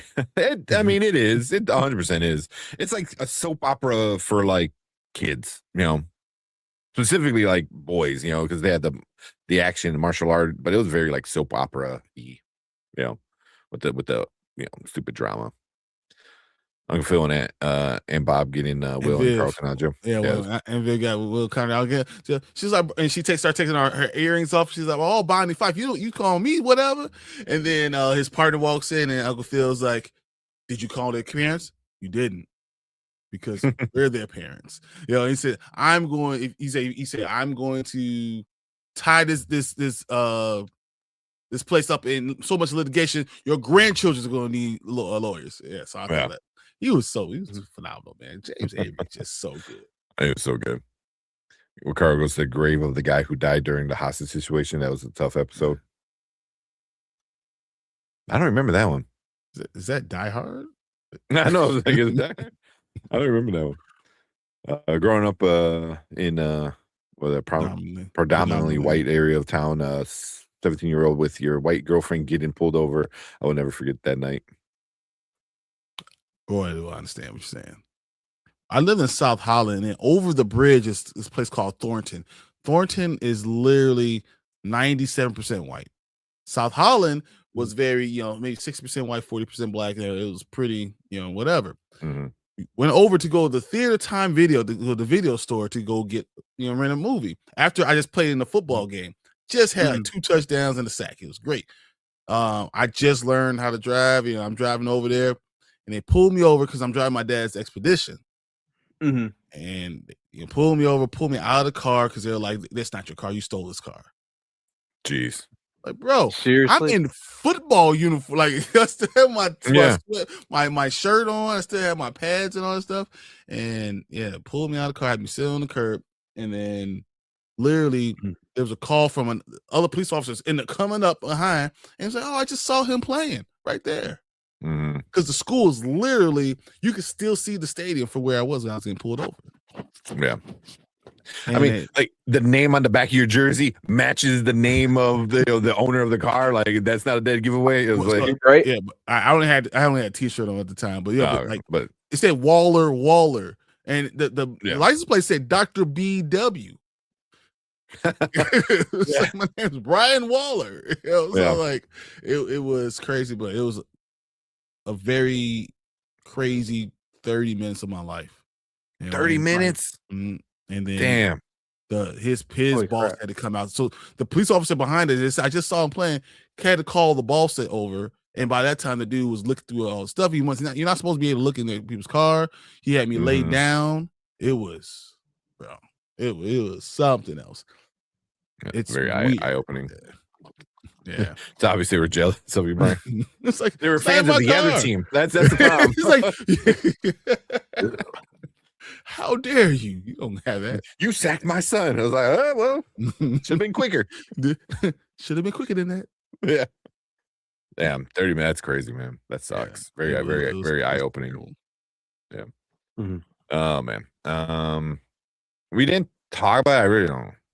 The award season this year is like, ugh. Yeah, Mhm. I am. Man. Yeah. Yeah. And I mean, the Oscars were next weekend, and I don't even This care. upcoming Sunday, weekend, right? yeah. This coming Sunday, right? Yep. I think. Yeah. Right after St. Patrick's Day is the next day. Yeah. Usually we do something like leading up to the Oscars. Except this year, I was just like, yeah, I don't know. Just not feeling it. Yeah. I don't want to argue and be angry anymore. I don't want to be angry on for my own purposes. I want to enjoy something. Yeah. But yeah, Clay, we're gonna get into you're blaming yourself the guy's death only to run into his wife and then she forgives him. Not exactly a hilarious episode. Okay, I really don't remember that one. I want that sounds like a intense amazing. episode. Yeah. Mm-hmm. Yeah. That's crazy messed up. You know, it's just something that happened. I'll never forget. You know, something that sticks with me. What's up, Delta? Delta. For sure. And then we got Hater. Hey, Yeah. Anzo, Brandman watches Monarch. He was willing to do a show with you, but now I don't know. Right. It's like when you have a daughter, like, no, my kid can't go play with you. Play with your kid.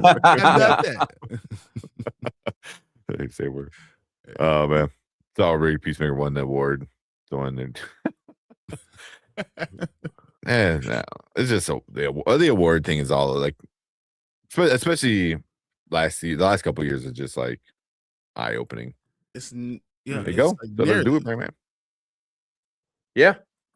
Let me know. The haters. I'm in. The haters in the building. Hater in the building. Yeah. Our last one that we're going to get into our trailer. Relic said, when I was 5, my dad pulled me aside and coached me what to do when someone has a gun in your face and how to know if they're going to kill you. Damn. Mom looked and said, we in America now. And then he said, so? No. So it was a big thing for me. My uncles, my dad, all this stuff. You sit down, you learn how to interact with the police, because a lot of times I'm in the community, you distrust police, and that's not always the best thing. You need to understand, one, when something happens to you, who's the first person you're going to call? Mm-hmm. You want to have that relationship, but you also know that not everyone is good. So you need to know how to interact and how to put yourself in the best situation. And that was a big thing, you know, for my family to understand this is how you deal with it, because you're going to get pulled over at one point in time. You need to know how to deal with it. So, you know, and that I mean, that's just part of, for me, that's not, it wasn't just me. This is a lot of my friends and my family. We all friends growing up all had that same experience. You have to learn how to deal with it, and that's just part of what America is now, man. And it sucks. It really does. Yep. Yeah. Yeah. Oh, and I think more people see that happening, you know, in real time, you know, because of everything that's going on, and you know, social media, you know, instant videos and stuff like that. Because I remember even like when the Rodney King stuff happened, a lot of people were like, "Oh shit," you know. You know, I was Dave Chappelle, I think, made a joke. It was like, "Oh shit, people are beating up black men." You know, cops are being. I was like, "Yeah, but it takes it to be out there like that." And now you have everything going on where people are like, "Oh shit, they're doing this stuff." It's like you talking about they've been doing this stuff. Yeah, this is not anything new. I mean, you know? it's definitely escalated, but it's not nothing new, like you said. I mean, since '92, I mean, people dying on the streets. You know, this is just right. You know, people you talking about when you see anything from LA during that time, that is just what it was. This is all, and it's that way all over the United States, you know, in these urban areas, you know, which is it's very difficult. It's very difficult to balance all this stuff out, you know, because everyone wants just wants to go home. Yeah. That's what the fact is. Everyone just wants to go home. And sometimes it's people are terrible people, and sometimes people are just tough situations. And trying to gauge which one's which is hard. But I would say now in the world just sucks so much because now you a lot more overtly are doing these things. People are really out there just overtly doing it. It's terrible. Yep. All right. All right. Let's jump into this trailer. Let's get it going. I think it's all set up. Watch a couple trailers. Talk Paradise. Let's go. All right, what is up? Welcome to Spoiler Kings. We got another trailer reaction for you guys. This is the final Super Mario Galaxy trailer. The last couple ones were awesome. They just looks like it's gonna be a fun movie. So now we're in the last one before it makes like $1 billion in the box office. 1.4 billion. Yeah, minimum. Yeah. Oh man, but let's check out the final one. Money. It's so much money. Well, let's check it out. There's a huge universe out there. And that would be Brie Larson talking. With a lot of galaxies.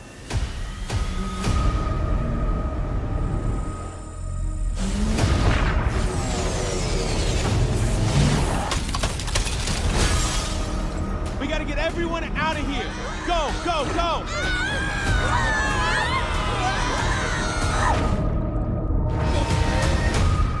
Mamma mia.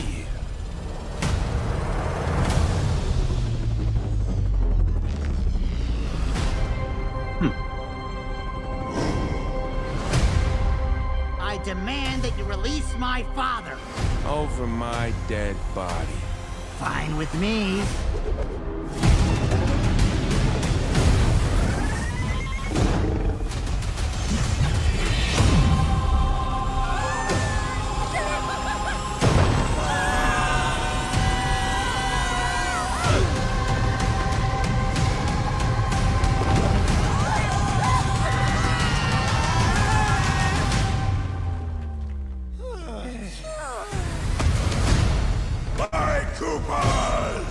Your king has returned!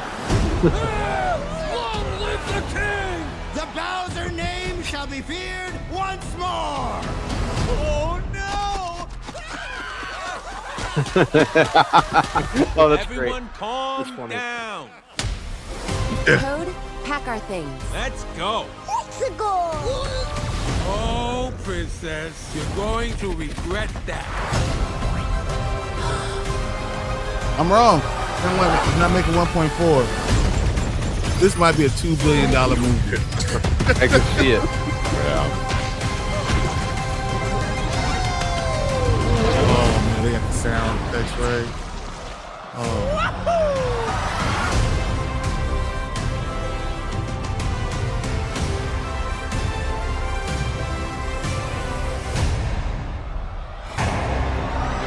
Hello, maggots. This friggin' guy. I was like, oh, they're introducing something new, and then, Bro, yeah, that's going to make so much money. It's gonna dominate the entirety of April and well into May. yeah. My only question is, does this affect Michael at all? Between Super Mario Galaxy and Michael, they're gonna. I think both of them make $1 billion. Mm-hmm. Yeah. Yeah. Like I can see Michael. Man, both of these are going to be huge internationally. Too. Yep. Yeah. Yeah. Man, I was going to say Mario maybe a little bit more, but I would say a little bit more just because younger kids obviously know more about Mario than younger kids knowing about Michael. Especially internationally. But yeah, they're both going to make. People all over the world are crying over Michael. People are like, "No, Mike, come on." Oh yeah. That's going to be so big. Someone said it was it Lawrence that said this is going to make more money than Doomsday. Oh, I'm going to say no. Yeah. You don't think so? No, I'm going to say no. I'm going to say Doomsday is going to make something surprising, like 1.9 or 2. billion. I think this will make I said 2 billion, but it's probably 1.75 billion. The numbers are going to be very close. I think these are the 3 biggest movies of the year. I think Super Mario Galaxy, Michael, and Doomsday are going to be the 3 biggest movies of the year. Yeah, I agree with that. Hang on. Yeah. I gotta get a Claritin. I'll be right back. Go for it. My allergies are like flaring up. Yeah. It's just, I mean, but and like, yeah, you know, Zootopia making more than Avatar. I mean, we all knew Zootopia was going to make a lot of money too. I didn't know it was going to make that much money, you know, but yeah, but you know, but it's also like a very kid friendly movie, plus like a more popular movie, but it's not geared directly towards kids. You know, very much like what Doomsday is going to be, you know, versus this is going to be, you know, for the older audience who grew up playing Mario, the newer, you know, generations who still play Mario, you know, yeah, this is gonna be massive, and this one was a lot more serious than some of the other trailers. The other trailers I felt were a little jokey at times and stuff like that. The Yoshi trailer was great. This one was very much like Bowser's back, you know, like, you know, stuff is gonna go down. That was serious. Yeah. So, and I love that. Like, he walked out with the axes too. I was like, oh, that's great. You know, that, you know, throwback to, you know, the original Mario. Yeah. So it looks good. It looks good. Like you said, I think you said it. All the sound effects. Yeah. Are there? You hear it. You know. It just sounds like woohoo, and all the little stuff. You know, just nostalgia kind of hits you really hard. Yeah. This Mario's going to make so much money, man. I don't know. Yeah. This I mean, if somebody in the chat knows, like, when he like puts himself in ink, like, I don't remember that from any of the games. But also, there's at a point where I stopped playing a lot of the games, you know, as I got older. It was a silver when he put Bowser Jr. put himself in like in this liquid thing. Yeah, it's like, you know. I think I remember that. Yeah. Yeah, it looks like there's like, it looks like ink, but you know, it's something, you know, that comes from the paintbrush. But yeah, it looks pretty good. It looks like it's gonna be, if you love the first one, you're gonna love this one. Well, I say the first one made 1.37. I think this is gonna make more, but I don't think it makes. I'm gonna say 1.7. Yeah. 1.7. Yeah. And 1.6. Yeah. Yes, he said one. So one says 1.6. I think Doomsday's gonna make more than we think. I can see him doing a song. Yeah. I can see it. Yeah. Jason said, I saw that from Super Mario Ultimate. Oh, okay. Yeah, because it said Shadow Mario, the alter ego of Bowser Jr. in Super Mario Sunshine, has a liquid translucent blue and shape-shifting consistency. He is capable of swimming, flying, and manipulating water, often appearing in areas with heavy liquid content like lava or during flood scenarios. He's also featured in liquid-based boss fights in Super Mario Brothers Wonder. Yeah. Kevin said people need to lower their expectations with box office. Look at last year's results. I mean, but last year had huge ones. I think you're going to have top. Yeah. Zootopia 2 had what, 1.86 billion? Yeah. Yeah. And Avatar did like 1.45, 1.46, something like that. So like, we're saying the same numbers. Yeah. You know? Yeah.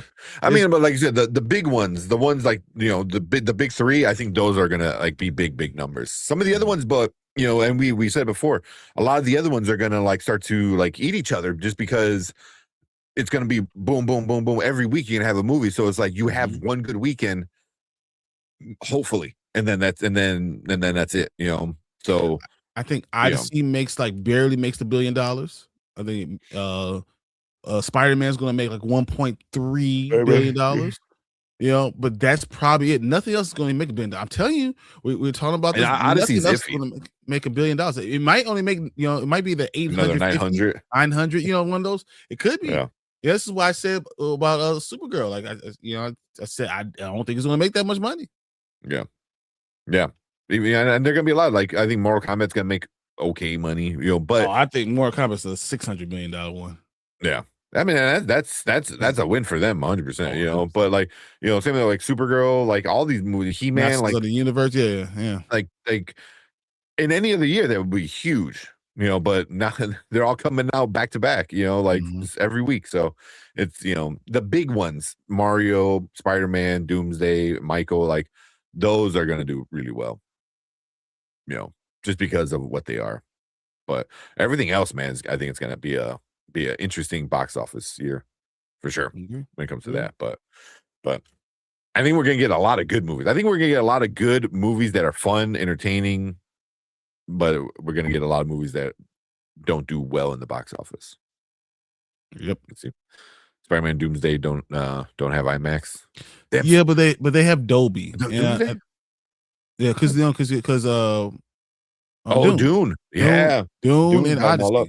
Yeah, Dune and Odyssey have all the IMAX, but they will have Dolby. They will have other ones that are still high priced. That are really 3D ones. 3Ds are going to be. So you're going to have Spider-Man and Doomsday still going to make their money. So don't worry about that. That's going to still make money. Yeah. And international numbers are going to be bigger on both of those two. Yeah. That's the main thing. Just China alone is probably going to be a killer. Exactly. So, exactly. Yeah, and I love Toad. But once Toad again, China, we're talking about Mario. Yeah. Oh yeah, it's gonna make a killing. Japan is gonna be a big market. Oh man, but yeah, this looks good. It's gonna kill in the box office. I mean, so many people are gonna go see it. It just looks fun, And then any doubters from the first one were like, oh, Chris Pratt. He honestly, I'm not the biggest fan of him being in everything, but no one's gonna care. He did a good enough job. Yeah, and then right now, I'm surprised this didn't drop tomorrow because tomorrow is Mario Day, so March 10th. Mario.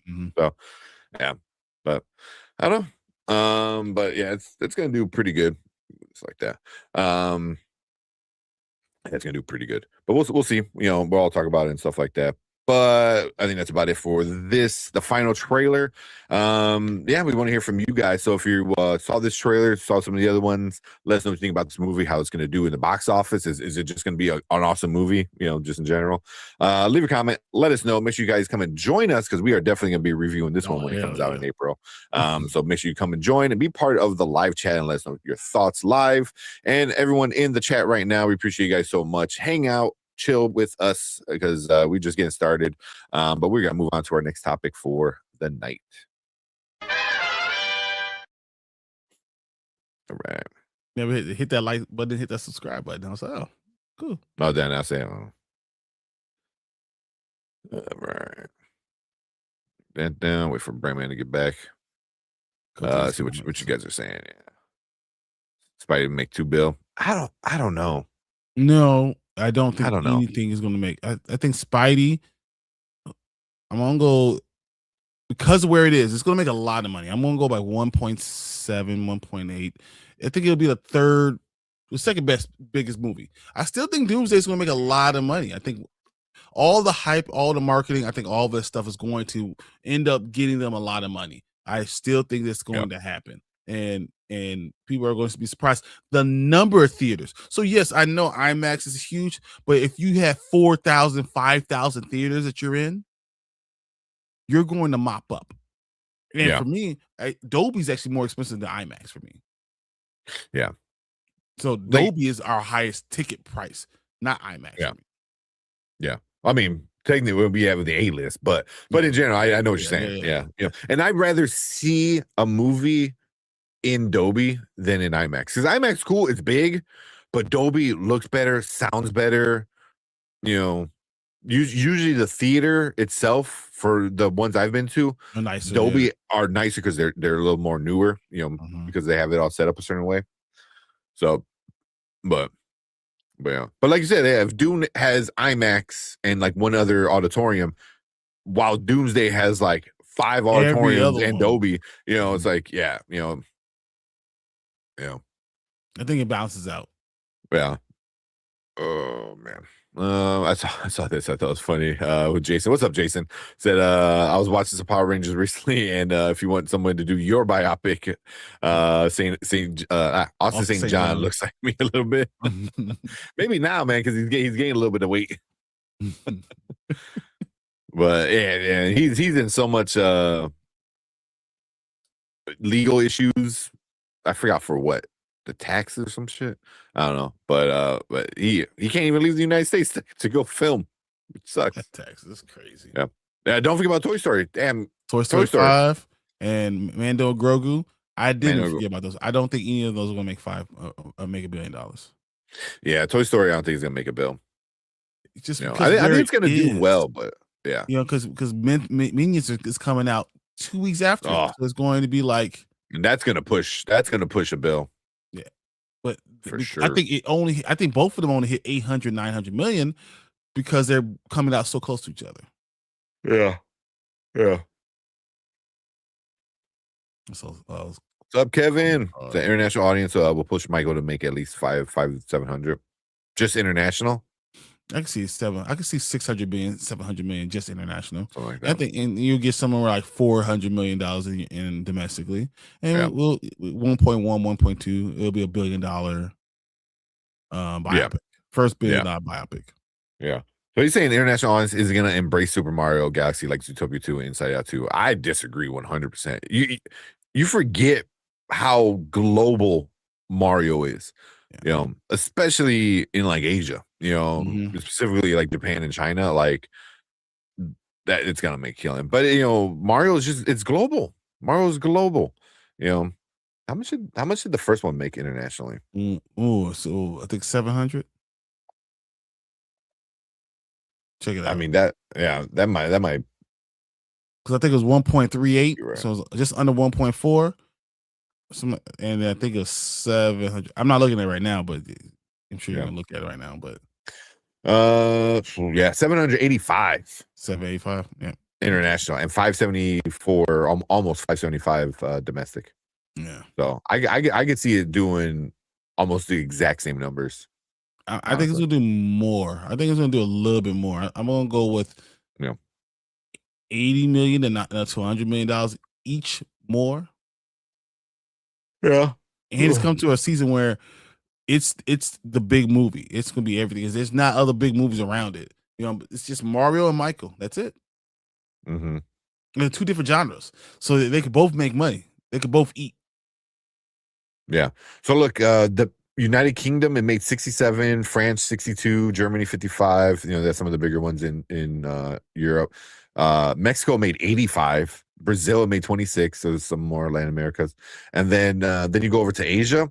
Japan made $101 million in just Japan. And then China only did 24 million. But it's a Japanese company, so yeah. But yeah, Japan made 101, almost 102. Australia 33. South Korea 18. So yeah. But I was kind of surprised Mexico made 85 mil in Mexico. That's crazy. Yeah. So yeah, it's gonna do well. It's gonna do well. Where we at? I think Mike will be okay even with Super Mario Bros. Yeah, they're two different genres. I think they'll still be able to. Adults are going to go see it. People that were born two different audiences too, which I think is key. Anyone from I'm going to say 34 to 100 are going to want to go see in every country, no matter where you are. They're going to want to see Michael. Mm-hmm. Mm-hmm. And there's going to be some like people in their 40s, and down and probably will want to go see Super Mario Brothers, but not everyone. And that's the thing. But kids are going to go see the kids. You're going to have a lot more kids with Mario, but you're going to see a lot more adults with women. Everyone is going to want to see Michael. Yeah. Oh man, the ending's the best. Ending was cute. Yeah, I forgot about that character. Well, sorry, I'm just kind of skipping around. I think it could make more money than Doomsday because I know some people are not very excited about Doomsday. The marketing that's going on from Doomsday is going to intrigue so many people, and the time of the year is going to bring a lot. And as I said, he's going to have 4,000 theaters. When you have that many theaters, you just are going to, you're the only option in a lot of places. There's going to be a lot of people that are going to go see this movie. Yeah. Yeah. I mean, and we haven't even got started on the marketing for Doomsday. Like we got those little teaser things, and people are already losing their mind. There's like all these, YouTube reactors like us making all the videos talking about it for like an hour, just with the 30-second clip, and that's just a clip. That's not even a trailer. So and wait till we get started with trailers. Look at your Avengers in the box office numbers. Oh yeah, just look at Ultron. Yeah, even Ultron made like $1.3 billion. So like when I say billions for, even with, it's just an Avengers movie, and there's not another movie from Marvel coming out this year. I think it's going to hold off because it's holding off so much. I think you're going to get something like 1.9, 2 billion. Yeah. So Age of Ultron is the lowest far on the MCU list of the Avenger movies. And even out of just all the MCU, that's still number 7. Domestically, because international is gonna do its own thing. But domestically, it made 459. Age of Ultron. But then number 6 is the first Avengers, and that made like 623. What's the overall number? The overall how much global, money did Age of Old? 1.4. 1.4. So it made 943 international. I think everyone who's saying Doomsday is not going to make money, I think you're wrong. History tells me that you're going to make a lot of money. Yeah, it's gonna make buttload. And Spider-Man, because look, the top 10 movies, Endgame, No Way Home, Black Panther, Infinity War, Deadpool, Wolverine, Avengers, Ultron, Black Panther, Wakanda Forever, Captain Marvel, and Doctor Strange, MOM. Like, and even the bottom 2, like, people are kind of like whatever about. Mm-hmm. So, and that's just domestic. So once you add in the, double whatever domestic number it is for international, like, yeah, it's gonna, because the top make money. Avengers movies, or Marvel movies overall are ridiculous amount of money, guys. Yeah. So, oh man. So does Michael had generations of people? Yeah, like you said, like pretty much 30 or 40 to 100. Yeah. Because you're probably gonna get a lot of older people that might like only go to the theater once or twice a year that are gonna probably go see Michael. If you're gonna choose one, that's the one you choose. Yeah. Great grands to great grandkids can watch. Yeah. Do you guys think Street Fighter can make it? It's probably the fighting franchise that everyone knows. No. I think Street Fighter would be lucky he makes 350 million. I was gonna say it's the same. No, it's just people know it, but I don't know if they want to watch like stories like that. Especially after that trailer. That trailer did not scream like a great movie. I want to say it's almost every theater that they've opened, it has almost 4,300 screens. Doomsday is going to have 4,500 screens. Yeah. It's going to make this money, guys. Yeah. You know, just domestic? Yeah, these are just domestic theaters. Yeah. Because I think like a full one is like 4,700. I think it's like a full max or something like that. Yeah. Which is crazy because like I think like in China it's like triple that. I think it's like was it like 18,000 screens or something like that in China? Yeah. Mario will make more than Zootopia 2. I could see that. I can see that. I mean, Zootopia 2 has made a lot of money. I don't know if it's going to make. That's a lot. 1.86. I can see it coming close, but 1.86 is a lot of money. Also, the thing was, Zootopia 2 came out in a time when it was just Zootopia 2. Like there was not much competition really around Zootopia. Because I can't remember what even came around it. You know, where Mario is like, you got a good few weeks. Right? I'd probably, yeah. I think the Avatar was the next big one. So Zootopia just had it all. But it was like Thanksgiving, right? I think it was Thanksgiving, exactly. Yeah. Mm-hmm. Yeah. So it definitely worked out for Zootopia, like perfect timing. Yeah, Mortal Kombat, aside from games, is still being extremely popular. It has been putting out animated films incorporating characters outside the series, and that song is iconic. Mm-hmm. Yeah. Mortal Kombat. Yeah. Oh man, Spider-Man will make more than Doomsday. Also, Supergirl is competing with Toy Story. Yeah, Supergirl's DOA. Yeah, I don't think it's DOA, but it's going to make $400 to $500 million. Is what I've been saying from beginning. Like I've told you that it's not making this huge money. It's not making more than Superman. It's not going to make more than Superman. Yeah, it has nothing to do with how good the movie is. Nothing. Yeah, it's just it's sandwiched in between Minions and Toy Story. You know, it's like it's doomed to fail. Yeah, Superman had two movies to compete against. Supergirl has 7. Yeah. I'm like, good Lord, you looking around like within 3 weeks, 4 weeks, you have 7 movies. Man, doesn't matter what we think or we want it to be. It's just what a fact is. It's too much. Oh man. Actually, I just saw Michael is too close to Devil Wears Prada 2, which has so much buzz going on. Yeah, I mean, I think Devil Wears Prada 2 is going to do well for sure. You know, because it's a beloved movie and it looks good. The second one, I was never like crazy with the first one. It just wasn't my thing. But people love it. You know, but I don't know how big Devil Wears Prada is going to do internationally. I think domestically it'll do okay, but international, I don't know. You know, Michael is going to destroy.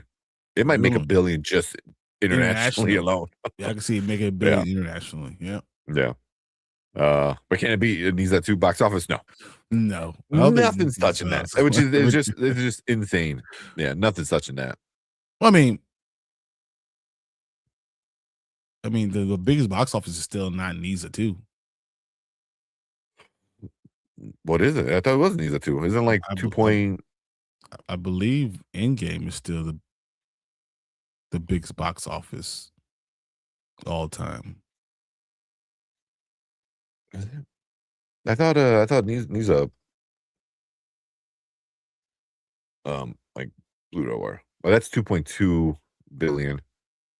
Oh, it's the grossest animated of all time. Yeah, because I'm pretty sure Avatar's like at 3 billion or something like that. Yeah. So here, Avatar's at 2.923 billion lifetime worldwide. Avenger Endgame is 2.799. Avatar Way of Water is 2.334. Titanic is 2.2. Nisa 2 is 5th on that list. Yeah, but Nisa 2 made all of its money international. Like it made $23 million domestically. Yeah. You know, it's just, you know, but it's made for, you know, the Chinese audience, specifically for them, you know. So look at that. Zootopia 2 is at $1.86 billion. That's crazy. I love that movie. My kids watch it all. No, I'm sorry. But it's a movie I did not expect to like that much. Like I thought it was gonna be okay, but I thought it was just gonna be another. Well, we knew it was gonna make billions of dollars because we said the first one made in the middle in the COVID still made $1 billion. So we knew it was gonna make a lot of money. Yeah, and I knew it was gonna be at least a good movie because the first one was a really good movie. So I'm like, if they just kind of repeat it, I think it'll be just as good. But they definitely went above and beyond. Are we still on the topic of Mario? We kind of going through. Going through the comments. Fernando still says, agree to disagree. Supergirl is making more than Superman. I hope it does, but yeah, I don't think it does. I think it has too many things going against it right now. You also have the idea of what's happening with Paramount. Mm-hmm. You know, so with DC and all that stuff, what's happening? All that's just going against it. I still think James Gunn's not going to quit to after the movie comes out. He stays on for that. But the negativity around all this stuff also hurts it, and then all the other movies. So it's just a lot to try to contend against. Yeah. Because if I'm guessing, if he's gonna quit before asked to be let go before the deal goes through, and I want to say his contract is over in 2027 anyway. You know, so even if he decides just to wait it out, he ain't getting re-signed, or he's not gonna resign. But Relic's like Mando and Grogu is lucky if it makes $1. Hey, you're crazy, bro. It's gonna make a lot of money. That, especially after that trailer, like the real trailer, not the stupid Super Bowl thing they did. Like the real trailer, was pretty good. Was really good. I'm gonna say it makes 1.2 billion. Mando and Grogu, I would say 1.2 billion. I gotta see when it comes out. But I mean, it's gonna do really well, right? It's May 23rd, May 22nd, May 23rd. Yeah. So kids are gonna be getting out of school. It's gonna be before everything else comes out. I think it's gonna do well. Remember, you guys understand what's the sixth highest gross movie of all time? Star Wars: The Force Awakens. Star Wars makes money. Yeah. Especially if you bring back like season 1, season 2 of like Mando and Grogu, which it looks like what they're gonna do. People are gonna go see it. And then I think people are gonna be kind of curious to see how the story ends or where it leads to. So I think you're gonna get a lot of people like interested. Like, are we gonna get another Luke moment? Do you think they could end it here, or will they go back to TV or to Disney Plus with it? What do you think? I think they're tying it into Ahsoka somehow. It's going to be a one more movie thing. All of it's going to tie into one more thing. So one big Avengers, Star Wars Avengers kind of thing. Yeah. Well. Yeah. Plus, that doing well internationally too. Mando and Grogu. People love Pedro Pascal. People love Grogu. If it's done well. Yeah. And now that we saw Pedro being in the suit and all that stuff, I think that it's going to make a lot of money. Yeah. Mario's a new cat in town. Toy Story is past its prime. I mean, you're not wrong, but no, not wrong. Mario minions cancel each other out. I don't know about that. They're being released kind of a decent time apart, right? Yeah. Mario is April 1st or something like that. April 1st. And Minions is the 4th of July weekend, like July 1st, I want to say. Oh, okay. So it's definitely got enough time. Yeah. To do well on their own. Well, I'm concerned with Mando and Starfighter, both films doesn't make money. Star Wars is going to overact and focus on Disney Plus. Probably. Starfighter, I don't know, man. It's just, I don't know. I was always iffy about it from the start. I hear some cool things, a lot of, I'm not sure. Mando is proven already, I agree. So, but Ryan Gosling, I mean, he's becoming a dude where people are like, oh, I'll go check out that new Ryan Gosling film. And from the Project Hail Mary, that's what I'm saying. Do it for Project Hail Mary, guys. Yeah. Anything Japanese is big in Brazil, Argentina, and Colombia. Okay. Yeah. Okay. There you go. So you know it's gonna be there. Yeah. Even Civil War, which I kind of feels like a Avengers 2.5, 2.0. 2.5. Yeah. I can see that. All Avengers movies make money. I'm just telling you guys, you're gonna be surprised what happens. Yeah. We all think like, oh, it shouldn't be making all this money, but I think it's going to make money. Yeah. Yeah. All right. What's up? Hey, Malaysia. Okay. I mean, Malaysia. Awesome. Appreciate you coming in, hanging out. Oh man. All right. I'm trying to skip around a little bit so we can go on. To Paradise. Yeah. Michael was the biggest star to ever live. 100%. 100%. Yeah. No one. No one close to anything. People were like would do anything to be in a Michael concert. Good night, Collector. Yeah, so Good night, Collector. Yeah. Supergirl in March would have been better. Like if it's coming out this week, even last week, it would have had to be at the beginning of March because you're still you get the full March and then you don't have to worry about Mario. Supergirl in March might have made a lot. You got a solid 30 days. 4 weeks. Yeah. Instead of 4 days before the next one comes out. Yeah. Also, no one gives a damn about Supergirl, especially after the abomination we saw. Superman. I disagree. I love Superman, and I think Supergirl is a great story. So I think it's gonna do okay, like Brian said, but it doesn't matter if it's good or bad because if it's bad, it ain't gonna make money. But if it's good, it's still not gonna make money. So, Yeah, I hope it. Yeah. Well, I would like one more trailer to kind of sell me completely. Yeah. It does need to put another trailer out. It really does. We're getting close to that time. Maybe like late April. Angry Birds 3. I like the Angry Birds, but I don't know if I didn't want a third one. Yeah. Does it feel kind of late for a third one? Probably. I mean, who the hell even knows what Angry Birds is anymore? Yeah. But man, that's what a lot of people are saying. That's the Blondie song, the Call Me. Was it Blondie? Yeah. Yeah. A lot of people are like, not feeling it. It could have been worse. It could have been Bad Reputation by Joan Jett. I know that's what you said. You hate that song. I hate that song with a fiery passion. For whatever reason, I added in the back of my mind and feared that the trailers would feature that song. Yeah. And so imagine my relief when it wasn't. Oh man. All right. Is it you, Ryan Gosling? Yeah. Supergirl is gonna go hard watch. I hope so. I hope so. You look at it and there's so many problems and it has nothing. None of them are Supergirl. None of them have Supergirl problems. It's just the movies that are around it. I hope I'm wrong, and I hope it does this big number. I just don't see it.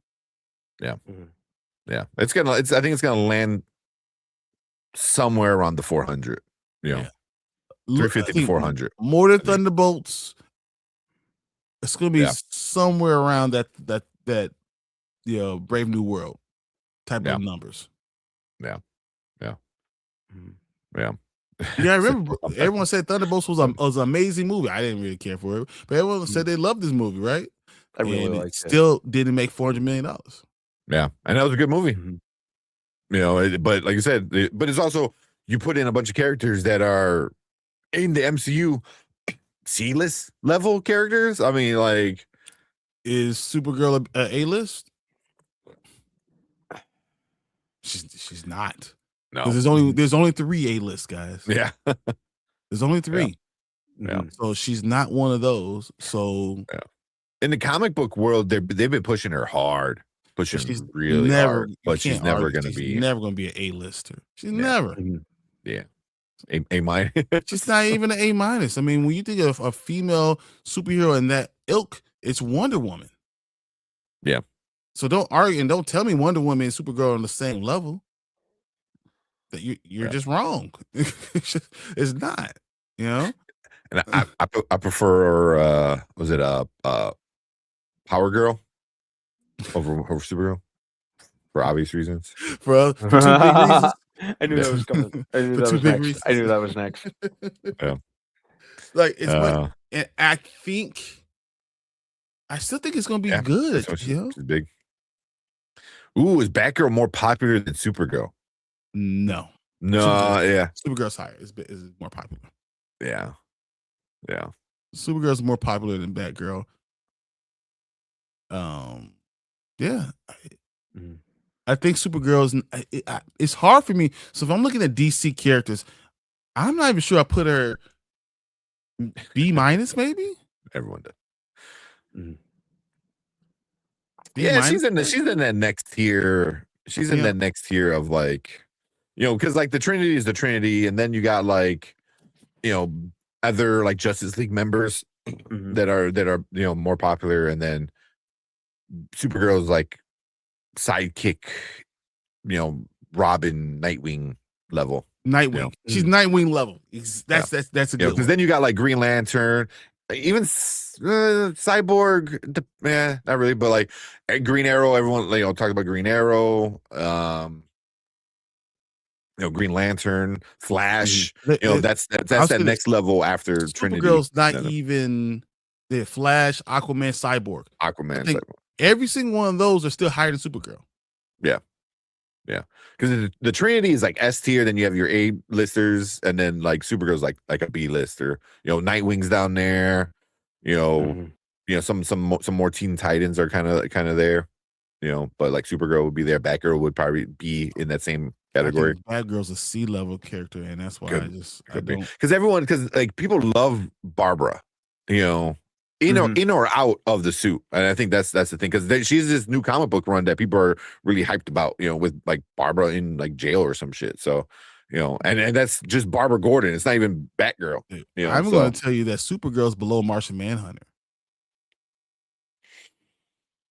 Like I'm going to go. It's like Superman, Batman, Wonder Woman, Aquaman, Flash, Green Lantern.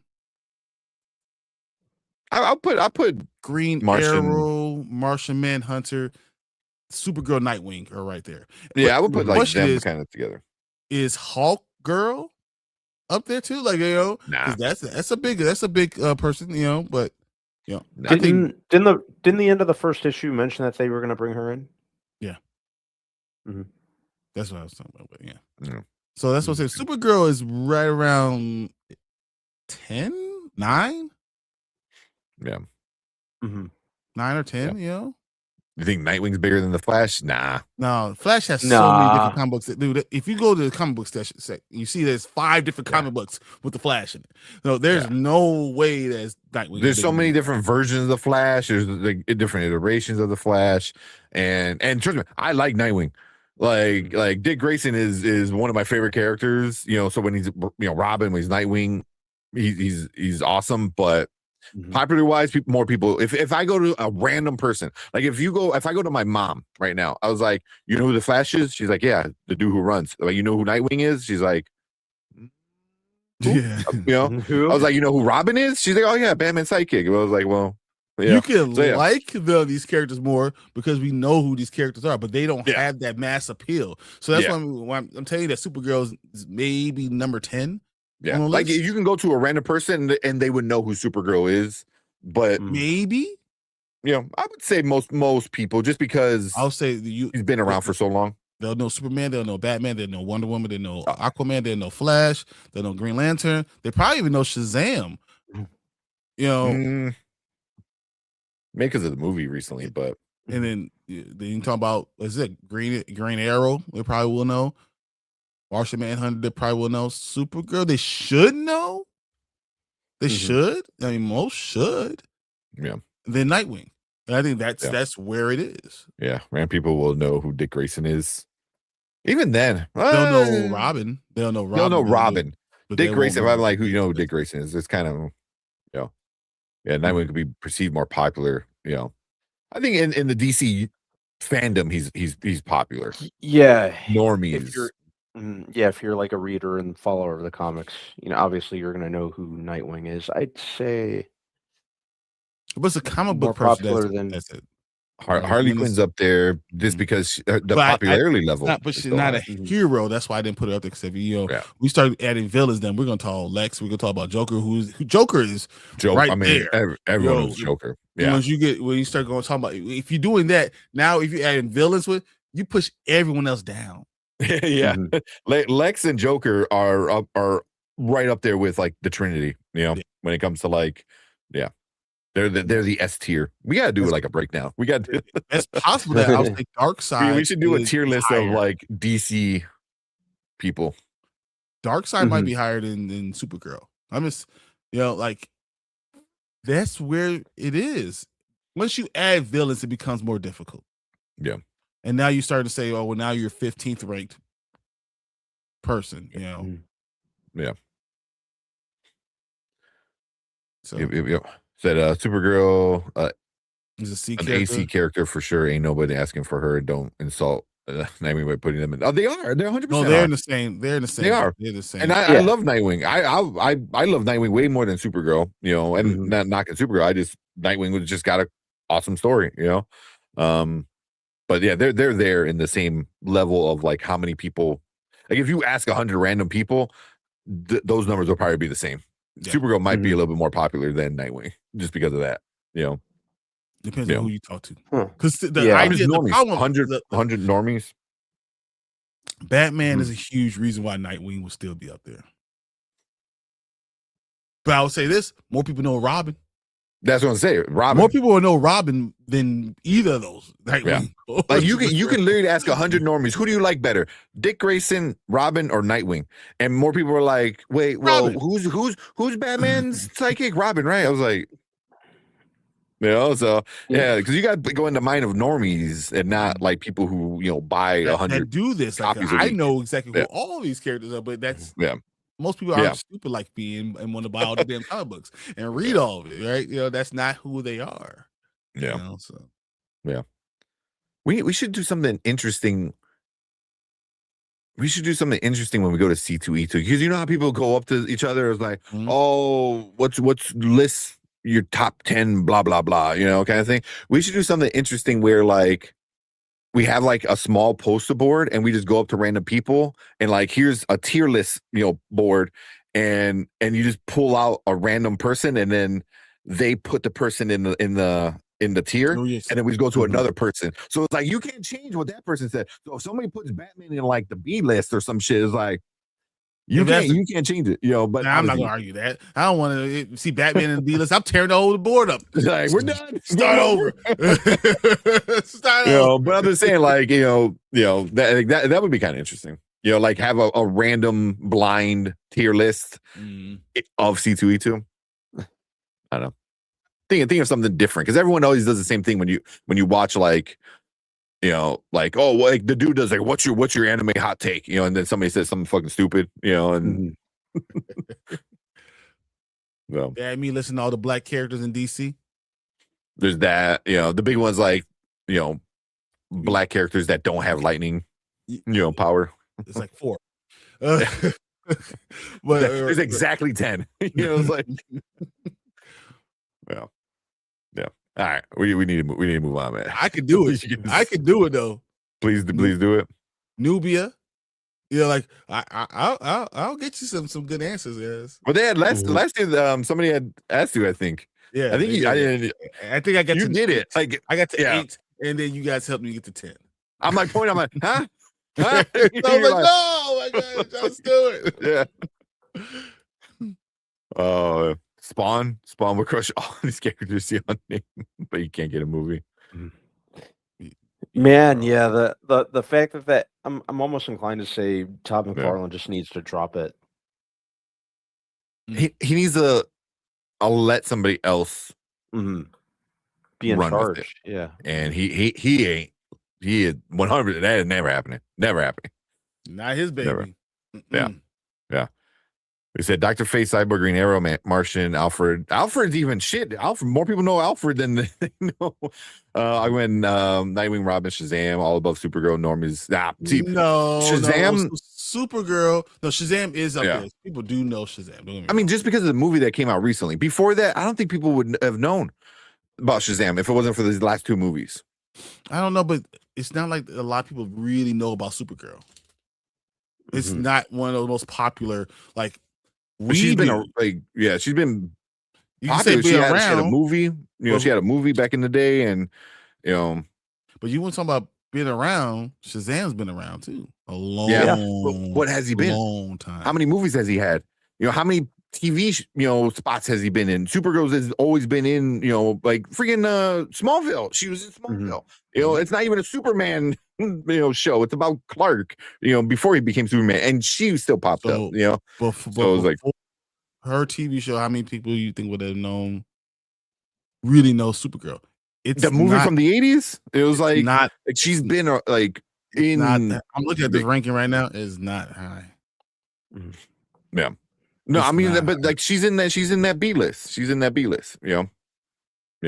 But like everything, like Dr. Fate, and no one gonna fucking know Dr. Fate. Yeah, Dr. Fate is no way that Dr. Fate Cyborg's is higher. super popular. Not now, but Cyborg would not maybe not been as high before, but right now Cyborg is probably way higher. Yeah, I mean that's why he's on the team now. Green Arrow's old school. Everyone knows Green Arrow. Martian.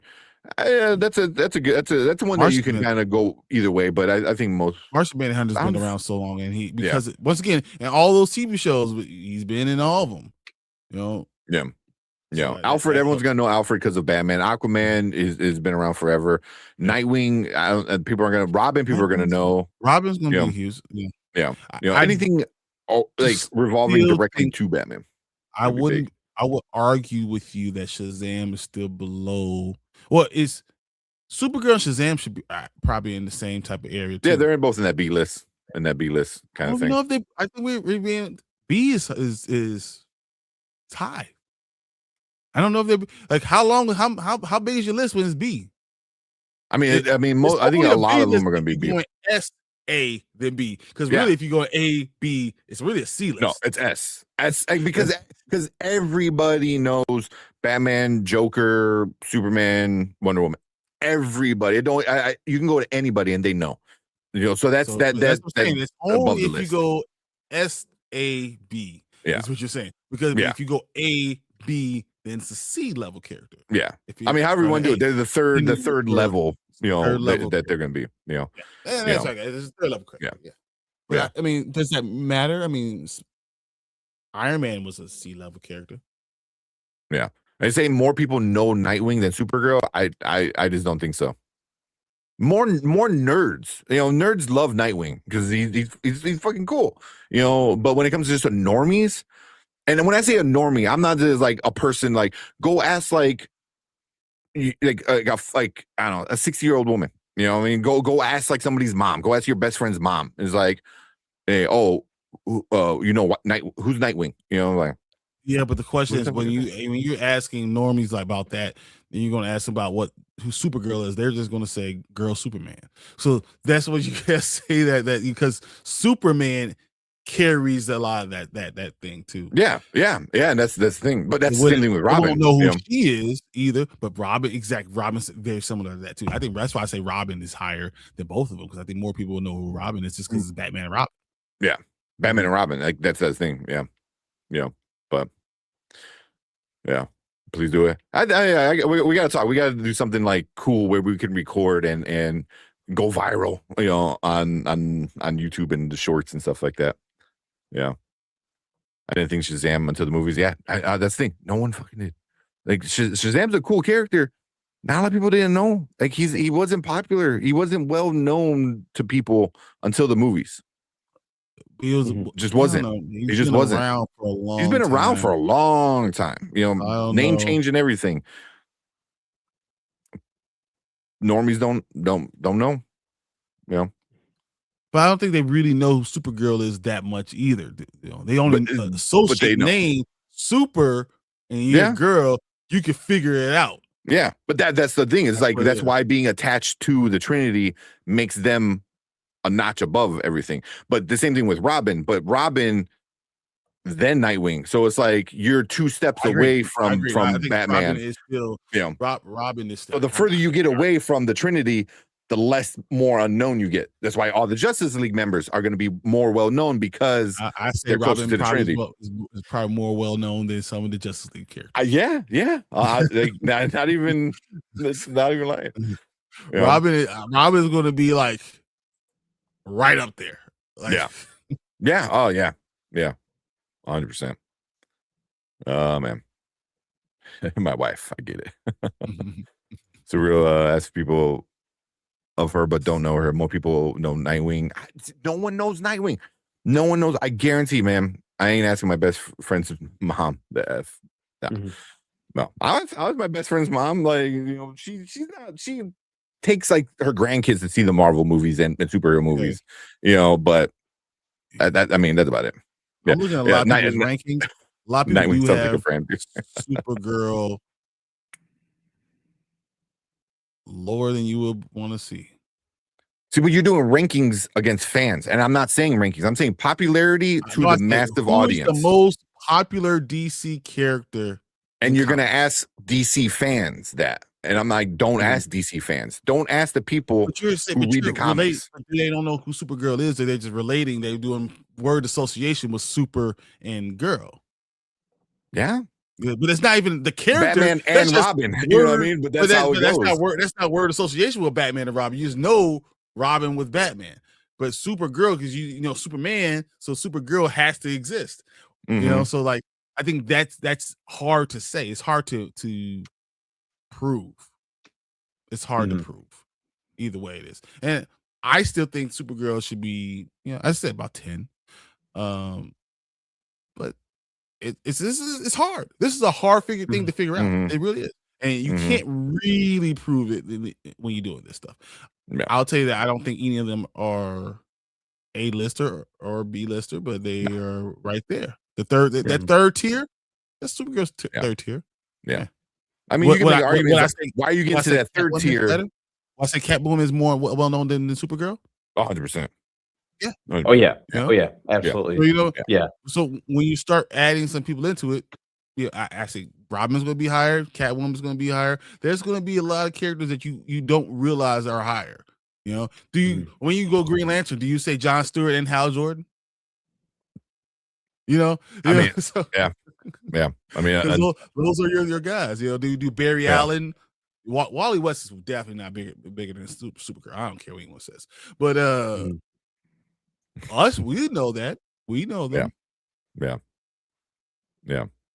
Saying Nightwing is more known than Supergirl is very disrespectful. I mean, but people love Nightwing. Nightwing's such a cool character. But I think that's how it's like the love for them is different than so like you have the Trinity, but Batman's the highest of the Trinity, and it's anybody as close around Batman is gonna be well known. Alfred, Joker, Robin, Joker like himself is just Joker. But it's Batman, so it's like Batman, and the further you get away from Batman, the more unknown. Like if you ask somebody, "Oh, who's Damian?" They're like, "I don't fucking know." It's like, because he's not the first Robin, blah blah blah. He's a little bit of a newer character. He really wasn't like that much when he was introduced in the first place. But then the next you go like Superman, so. The further you get away from Superman, but then it's not going to be as popular as the surrounding people around Batman. Supergirl, or do there's no word association with Super and Girl? Yeah, I mean, but that's like the genius of the character of like doing shit like that. It's like you're copping out. But the question is, do they know the character though? Yeah, I mean, they're gonna be like, oh, it's Superman's sister. Like I see people saying shit like that. Superman's daughter, Superman's something. Like you said, it's female Superman. I was like, now who's Nightwing? Yeah, a different Batman. I was like, you're not arguing about that Nightwing thing at all. I agree. I love Nightwing. I love Robin. Like when they announced Absolute Robin, I lost my shit because I was like when I saw Dick Grayson in the panel for the first time in like issue 9 or whatever, I was like, oh shit, it was great, so I was like super excited. But yeah, but I'm a nerd. That's what I love that kind of shit. So Lois Lane is 100% is more popular than Supergirl, because she's more directly connected to the a Trinity member. But guess what? I'm not gonna read a Lois Lane comic book, but I will read a Supergirl comic book.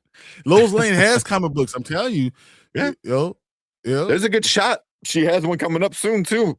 The way DCKO ended, because she didn't get rid of her powers. They didn't get rid of her powers in the last time. She had Superwoman powers again, and they didn't get rid of them. So there's a good chance she might get a book. Mm-hmm. You know, very good chance. If not, going to be like a co-lead with Superboy Prime in the new Superman run. So, yeah. All right. Here's Those the who list don't right know now. are a culture swine.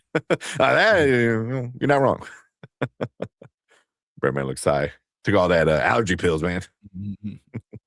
Right, yeah, like we need to get going. Temperature shifting. Yeah, I couldn't take it anymore. I've been like sniffling on and off throughout the day. I'm like, eh. Yeah, the weather. But by the logic, wouldn't Wonder Woman have Wonder Man? You would think. I like that. Yeah. But even if you pull out some like people connected to Wonder Woman, because Wonder Woman is, I hate to say it, but she is the third place of the Trinity. Yeah. You know, people know her, but then besides that, Yeah. No one knows anything connected to Wonder Woman. What if I told you? All right, really. Appreciate you, man. It was awesome coming and hanging out.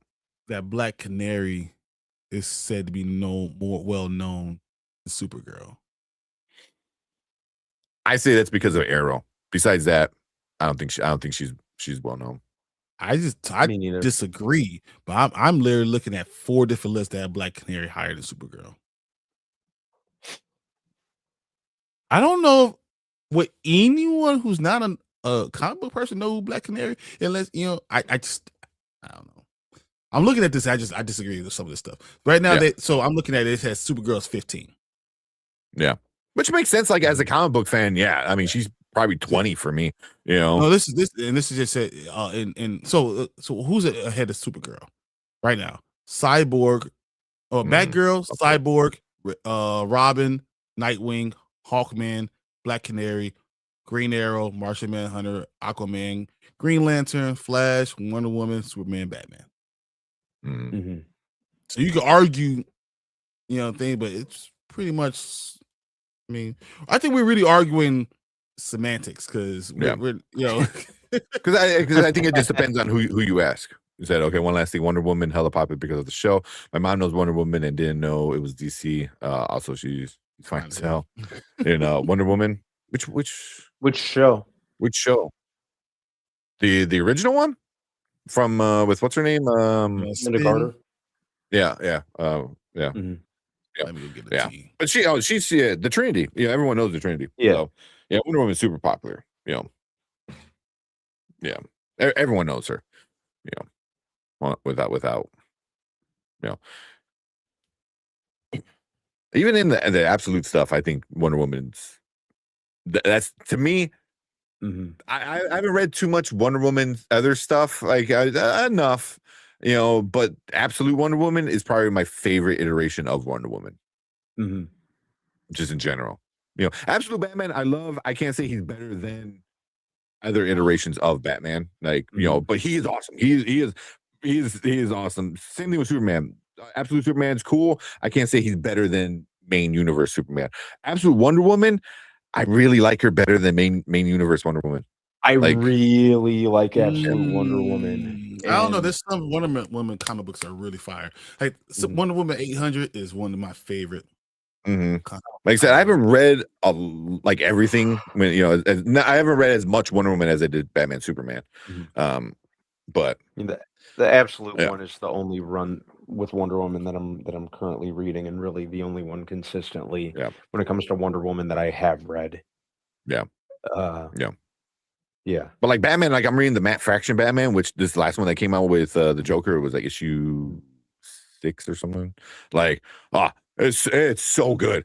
It's so fucking good with him and Joker having this conversation. It was like, oh my god.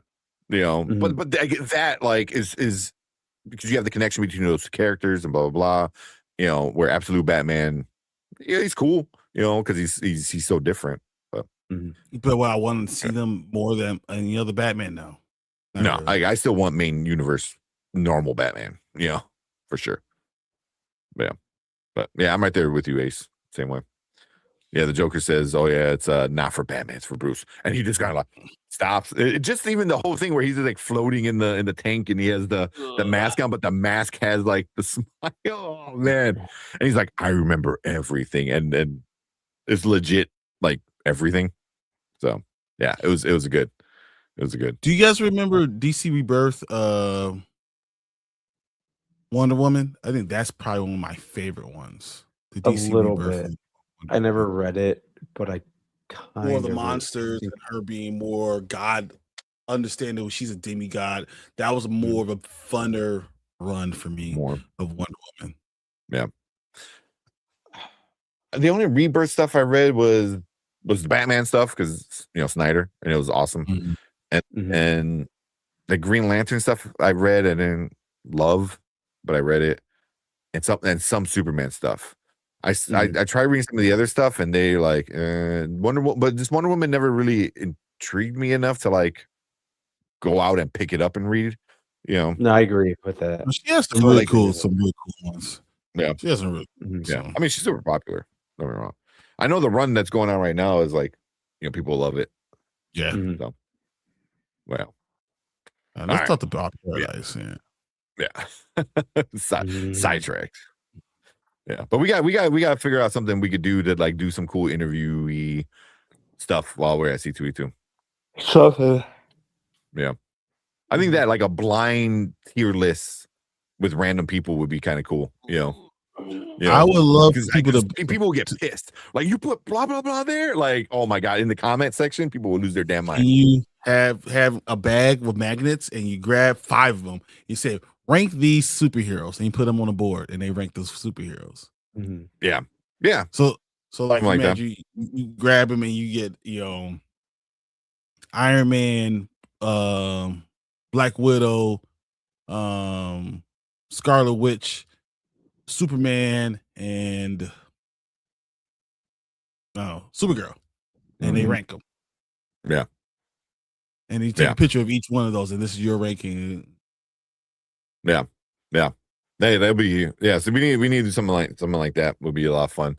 Something where we can like get a bunch of people to do the same thing, but then each person will be its own little short, and then just piss, because that's what it really. If all these times when you ask people like, "Oh, what's your hot take?" blah blah blah, or "What do you think about this?" It's the ones that piss people off are the ones like the one, I forgot what they're called, but it's the 2 dudes, and one's like a really skinny nerdy dude. Every fucking take he has is the worst fucking take in the world. What kind of stuff has he said? What do you say? That the prequels are better, or the sequels are better than like a lot of the other Star Wars shit. Like I'll send you stuff because it constantly pops up for me. I was like, you're the dumbest. Don't send me that shit. Everything he says, I'll have to go find him. Like, I'll have to go find him. Oh my god, man! And I will find you. But that's the thing, is like those kind of takes are what go off, because it gets such an emotional reaction from people, and then they got like 2,000 fucking comments, and like 1,000 dislikes, but like 4,000 likes, shit like that. He's like, send it to me. Yeah. So I forgot what they're called, man, but yeah, that would piss me off. Like I would Very, very few things he says where I'm like, okay, I agree. 9 out of 10 things he says where I was like, you're fucking stupid. Yeah.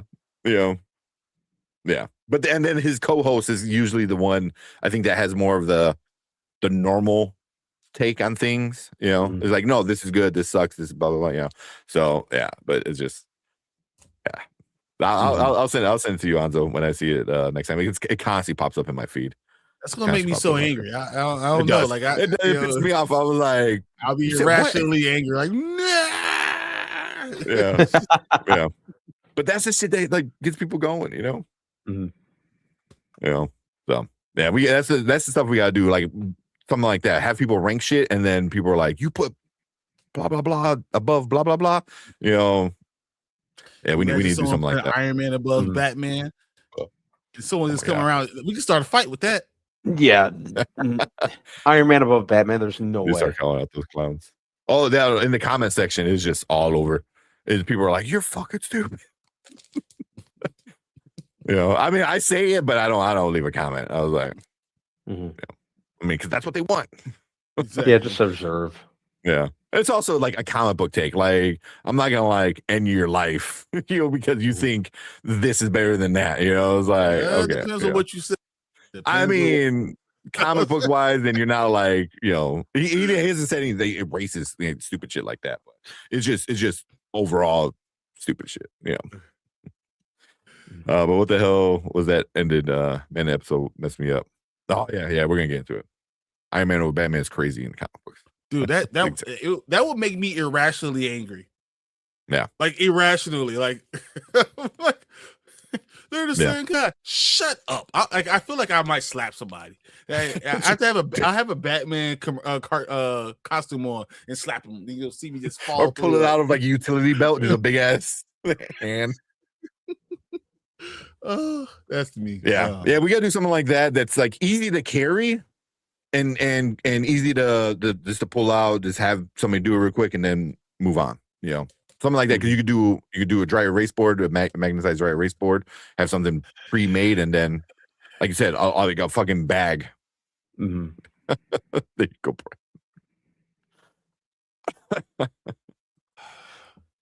Oh my god! All right. It's always your friends. It's always your friends. Always the people you know.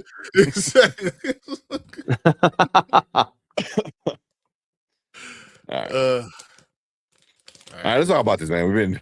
I've been waiting for it. And the thing is, like, Last Relic got us started on it, and he already dipped out. He's like, I gotta go. I was like, damn. All right. Yeah, let's go. Let's talk some Paradise. Shit.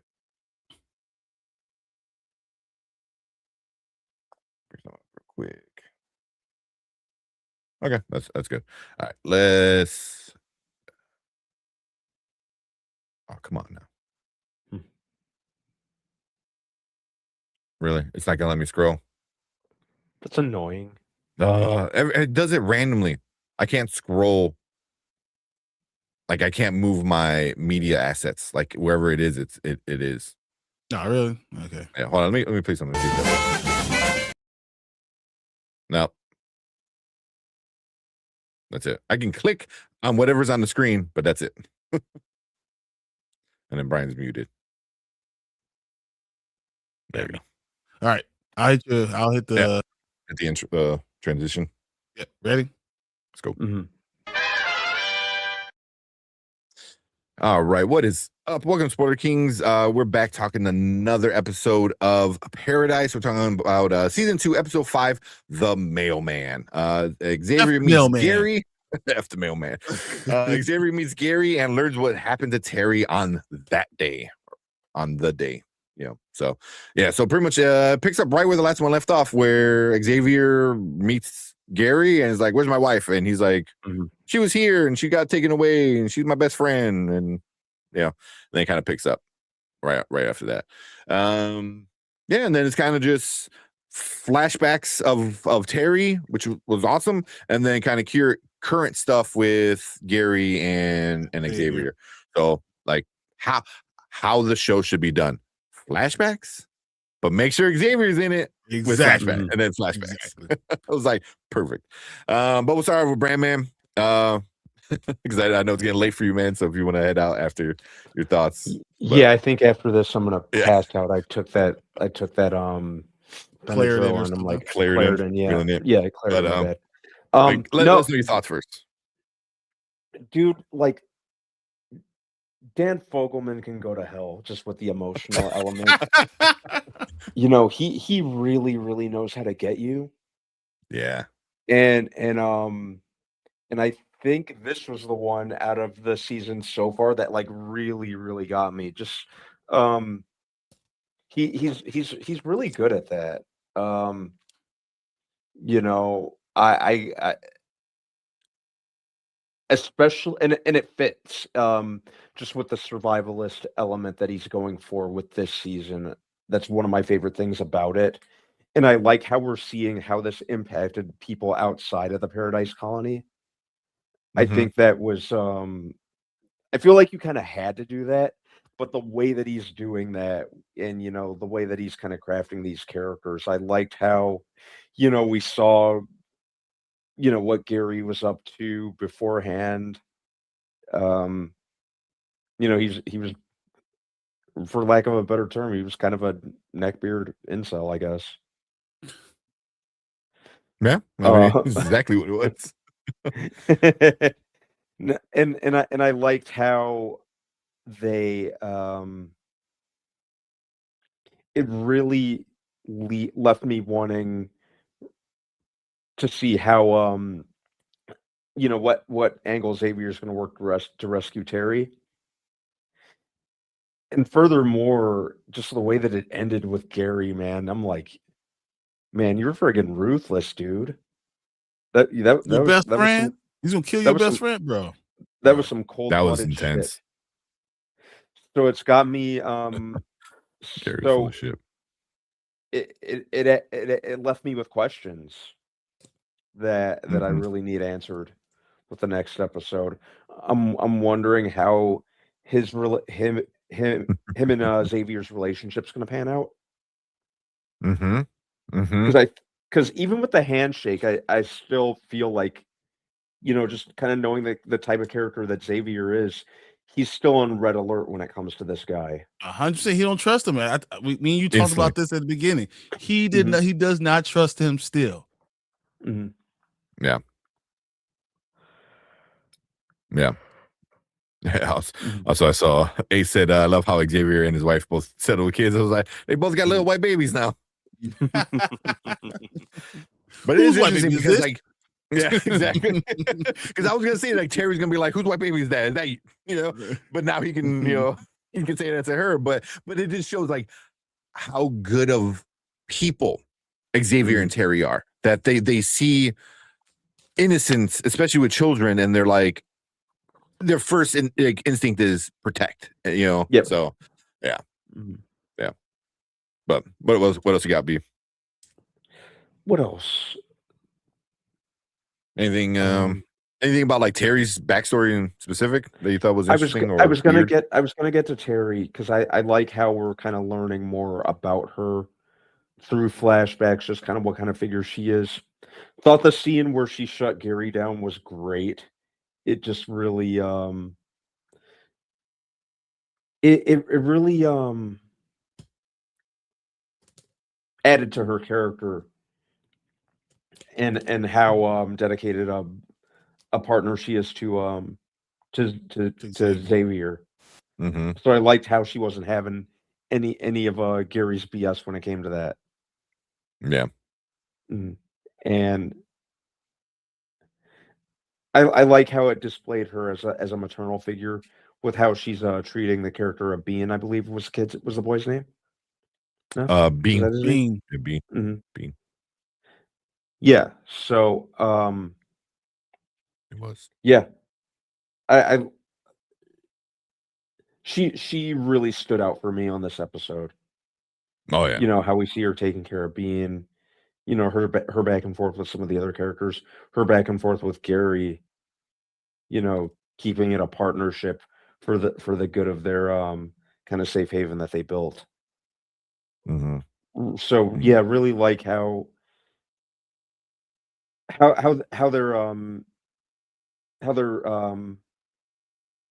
amping her up as a character.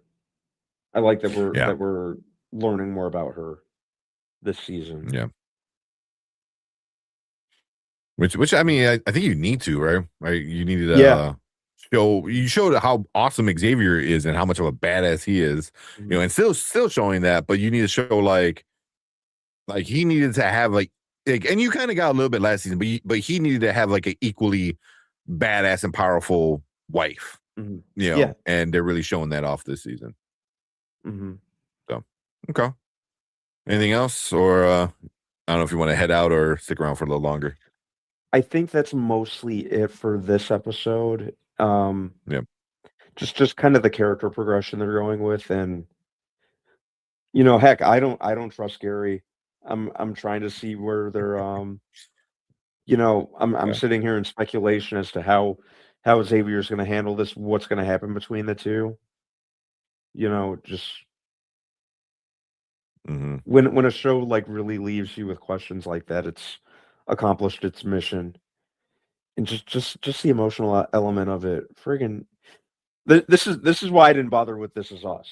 You know, I didn't want the heart Dan Fogelman. break. Yeah, he's good. Okay. See what you're saying. I'm worried about Bean after seeing the ending. Yeah. I think it was Gary that broke the radio and Enos was covering for him. Ooh. Me too. I didn't even think about that. Me too. I thought it was Bean because he didn't want to split, like he didn't want to lose what they have there. But that's probably a good one. I like that. Okay. And whenever you want to take off, Brandon, if you want to, yeah, okay. Yeah, I'm gonna call it a night because I'm gonna get up early anyway. So, yeah, good talk. Good night, everyone. All right, man. Yeah. See you guys Wednesday. Thursday. Sounds good. Thursday. All right. Got all my days mixed up, man. All right. Good night, everyone. Later. All right. Peace. All right. What about you, Brian? What you think about this episode? I think it's really interesting. I look at Gary and you see the multiple layers of a character. When you start to see him first, being a good character, bringing the people in, he could have let them stay out there, and have to deal with all the stuff by themselves, but he didn't. He opened up his place. So it started off looking like it's altruistic, and then you start to realize it wasn't, and then you start to realize that the relationship level he's trying to have with Terry. Which is interesting, and then how Terry shut him down. That was all very good, but she still said, "I will give you everything, but I can't give you that." Still opening the door a little bit more from that I would have preferred seeing. Seeing how everyone else was kind of pairing off. You saw Enos and how he was getting upset, but he's starting to open up as this family kind of opened up, but he never really needed everybody else. He didn't. Gary was the one who started to need everyone else, and I think that's what changed Gary. I want to say this. I think everything that Gary said is a lie. Everything. Like everything? Everything. So even to the point, so like we saw that Enos and Gary went to that other group, right? And they're going to go on a train to Colorado, right? I don't think that they came in and snatched her. Yeah, I don't think so either. I don't think they came in and snatched Terry. I actually think he's hiding them away. Oh, you think he kidnapped them? He is kidnapping them because he doesn't want to lose her. Oh, I think there's more to this than that's interesting. He is that delusional, and I think Xavier looks at him and knows this guy's lying to me. I think that's part of his training. He could tell you that this guy's lying to me. He's not telling me the truth. He's, oh yeah, I loved her. He's like, I could have told you that from just the beginning. I don't think anyone took her. I think this is part of Gary's plan. I do not think that anything he said from the beginning about what happened to Terry is the truth. Yeah, I agree. I don't think they took her. Like, especially after, towards the end of the episode, I thought like maybe she went willingly and it pissed him off. So he's like, oh no, we need to go get her. But I like that idea where he like has her, and now he's starting to get rid of all the people. Like, did he get rid of everybody else to make sure it's just them? We saw him kill Ennis. Did he kill every single one? And now it's just them two holding on. Everyone else is leaving him. Yeah, because the way the episode ended, they shook hands, and he's like, oh, I'm here to make sure you get back to Terry. But then once, Xavier walks away, he does that evil look. I was like, oh, he's gonna try to kill him. He's gonna try to kill Xavier, which is just dumb. Xavier also, I think he sees it coming. I think he knows. He knows because it's all the little things that Xavier is again. all these characters are so fucking smart. Like they're so, and then the whole thing is like, oh, he gave the baby away. I'm like, yes, that was so cold. No, and so then he explains why. I was like, man, he's like, yes, I know my wife. If she trusts you to read and do all the voices, you said all that right, that you're someone that I should trust because she trusts you. But it's like a code between them two. But it also said something about Gary. All the shit you've been talking about, I spent all this time with you. I still don't trust anything you're saying. I don't trust you for shit. So like, it's because he's lying. It's because he's lying, and because he's lying and saying things about Terry where he's questioning. He goes, that he's like, that doesn't fully line up with what who my wife is. You know, where that instantly he's like, she trusts you because she did this. I was like, bro, and then he gave him that dirty look. He's like you just trust these people, and he's like, because my wife trusts them. You know, and they have this like code between them two, you know, and I was like, oh, they are legit like husband and wife power couple, man. Like they're badasses. Like when they get together, man, they can rule the fucking world. So I wouldn't be surprised if he knows something even about Terry that she didn't trust Gary all the way too, and we're gonna find out. All these flashbacks are through Gary's point of view, but not from Terry's point of view. Yeah. So like, I think there's a lot more to the story, and we're going to see next week that this is going to blow up, and everything we thought was left is right. Everything we think is up is down. It's totally different. So like, I can't wait to really get. But man, Sterling K. Brown is such a badass. He is such a dog, man. I'm so mad that we can't get him in more superhero type of movies because I just love. He should look. I still think he should be Jon Stewart. I don't care. I don't care what anyone says. 100%. 1,000%. He is the perfect Jon Stewart. And this show proves it. Like he's a military man. He's smart. He knows things. Like he would have been a perfect, but you know, they wanted to do, you know, the young girl. But either way, he 100% perfect Jon Stewart. Yeah. Also shout out to Abel Lopez. Appreciate you coming in and subscribing. Yeah, here we go. That's another conversation on though. We'll do that another time. Because he's kind of like a superhero in this show, you know, where it's he's so thoughtful and smart and understands everything. Like he understands people, you know. Yeah, he's also from St. Louis. He's also from St. Louis. Oh, that's a check mark against Sterling K. Brown. Yeah. No one can be perfect. Exactly. No one can be perfect. Yeah, it's just like instant because he has the baby the whole time, you know, and it's just everything. He's like, oh, I can hold the baby. He goes, you ain't touching this baby. You know, I was like, okay, like, because it was kind of like we were thinking, like, oh, is he gonna be the babysitter while he goes and F stuff up?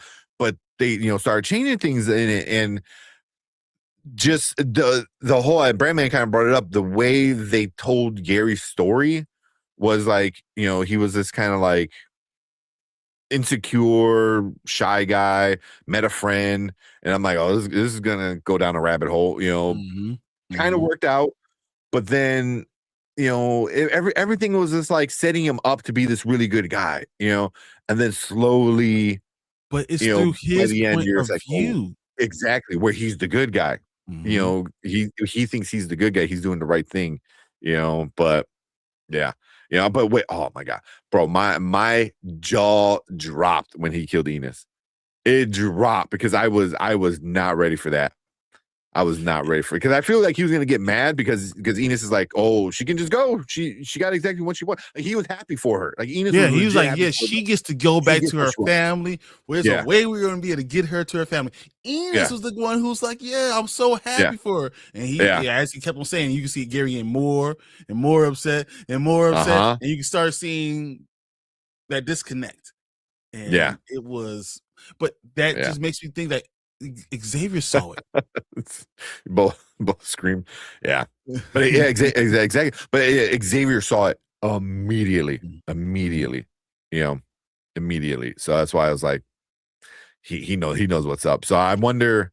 But he also knew that if I don't get any information from him, I'm not going to know what the next lead is. Yeah. Yeah. But Xavier is the kind of person where it's like, I know more than I know you're lying, and I know you're full of shit, but I need you. So I'm gonna let you think you're manipulating me and you're ahead of the curve in the situation, but little does he know he's got like, the gun pointing to his head the whole time. It's like, so he's going to point him in. Xavier needs Gary to point him in the direction of where he trapped his wife. Yeah. Pretending he could even sold her. What if Gary sold her to them and said, "Oh, I'll be able to come back and get her later"? Like any of those things are totally possible because I don't think it's a group that came and grabbed her, and that group that we saw was that's not what they were about. It's just not what they're about. And they even said, hey, we're trying to go there. Why would Terry be upset if there was a train? Why would she be upset? Yeah. Yeah. Like, it wouldn't even be a thing, because part of me was like, towards the end, I was like, oh, she got away, and her and Bean got on the train, but I think you're probably, I think you're more right where they trapped them, and the two girls, the nurse and the mechanic, they started their own life, but everyone else stayed, and but also everyone else that stayed were older. Gary, 40 something, can easily take an 30, old lady, an old man, and another old man. He's like 41, so he probably killed them all. And I think Xavier has an inkling, but he doesn't know for sure. But he's going to come across some type of like burial. Yeah.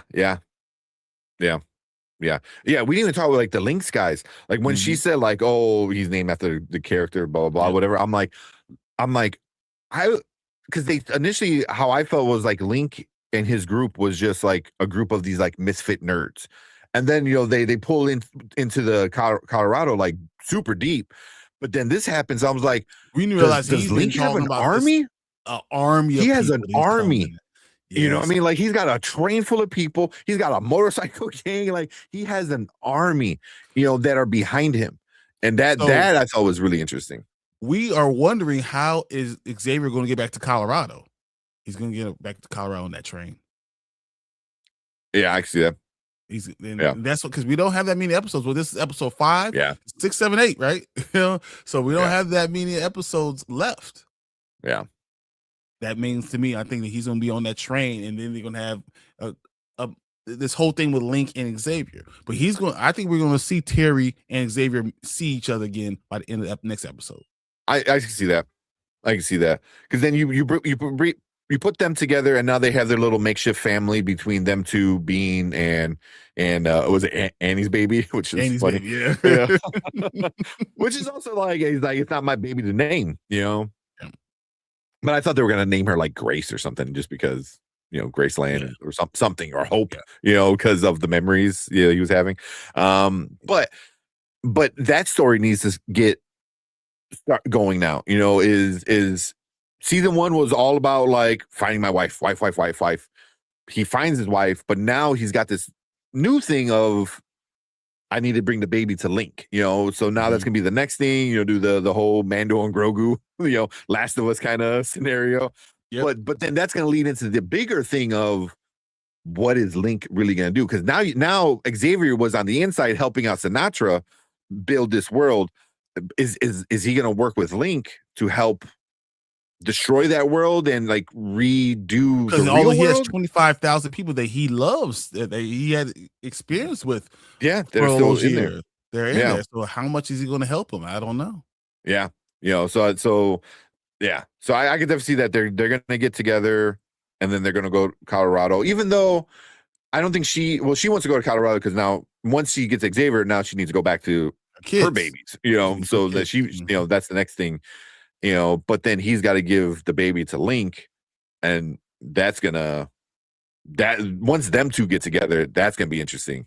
That's the that's gonna be the season. Terry. That's the season 3. That's the volatile point, and that's gonna be. But getting home and ending the season with their whole family together, this is gonna be cool, very cool. Yeah, and then it sets up the whole thing, the insiders and the outsiders kind of thing.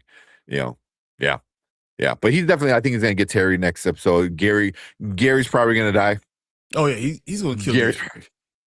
Maybe Or Terry does. Bean kills Gary. Because he like trying to defend. Mm-hmm. You know, yeah. Like they're fighting over a gun and all that stuff. Them gun gets knocked off, and though Xavier maybe he's hurt in some way, and you can see him trying to take advantage of something, and Bean grabs a gun and shoots him. Yeah, which would be real hard because literally Bean's only alive because Gary. Yeah, but you saw the with Bean specifically, like when Gary went in and got Bean was like pulled back the whole time. He's like, whoa, I don't know. The instant Terry came in, she grabbed his hand, and that was it. She went behind, like he trusted her instantly. Like he was always kind of like, well, you're the best scenario for me right now, kind of thing. It's like, but I don't trust you, but what else? What other options do I have? Yep. So yeah. And then Bean also, like, in the memories, I think some of the memories are true, like with the Christmas stuff. And then obviously, what Terry did for that is like Bean kind of probably had a better life, in that bunker, so people that actually care about him. Yeah. Like he's going to fight to protect Terry at all costs, So, and then in turn, Terry loves Xavier. So therefore he's like, well, I'm going to protect the thing you love. I can see something like that. I can see something like that, but it's this is good. Phenomenal. This is so good. Is there anything that you didn't like about this episode? Not really, man. I thought the pacing was really well done. I loved, the issue we had with some of the other first few episodes where it was focused all on one person. This was very like, all right, here's the backstory. Xavier, more backstory, Xavier, and that's like how it should be. He's our proxy, and it worked out great. We see through his eyes is how he experienced these episodes, and it's perfect. Yeah. No, it said the only thing I didn't like about the episode was a slow song with the County Roads at the end. I thought that was good, and that was another thing I was going to say was the soundtrack. Because they have the main soundtrack for the show, like the music that it has is great. And it plays like different like tones, and the rhythm of it is like either slow or fast. And they do a lot of that where they do songs that they're covering and they do it all slow, but I like the final song. But yeah. He said the elephant in the room, why are they still having the same dream about each other? Yeah, that's a really good question. I don't do you kind of think this the time travel that everyone's talking about in this thing? Do you think this time travel? I don't think so, just because I think that might start getting too convoluted, and Dan Fogelman isn't that kind of a writer. I think he stays on like emotion, human interactions rather than the sci-fi part of it. So I don't think it goes that route. I can see it making sense. I just don't think that's what they're going for. Yeah. If you want to do some cool sci-fi stuff like that, I'm down for it. It just got to make sense. But he's not that kind of writer. He doesn't do. Because I'm looking at other stuff he wrote, and everything is serious. Yeah. Cars 2. He did the story for Cars 2 Entangled. Bolt. Cars. He did a screenplay for Cars. So he doesn't do like sci-fi. He does very emotional driven stories. So yeah. So that's the only reason why I think it doesn't go that way. Could it? I don't know. Maybe he decides to dip his toe in like some crazy sci-fi stuff. But I don't think it happens. Okay. Yeah. He said the only reason I think that is because every time Lincoln had that headache, it literally split in two. Yeah, with Link. Yeah, whatever Link. Yeah, it could. I mean, it could, and I can see ways it could make sense. Like Brian said, like you could do some cool time travel stuff for sure. I think that'd be. They just haven't done any of that stuff, and it seems unnecessary because it seems like you can still do everything you need to do through regular means, but Mm-hmm. Mm. Yeah. It would be a real like crazy kind of turn where everything's like family, emotional, story driven, this and that. And then like if you just want to do a sci-fi, I wouldn't mind it, but I feel like that would put off a lot of people too. Sinatra has to be working on something. Oh, 100%. Sinatra's time, Sinatra's machine, the restart of the world is not regular. That's sci-fi.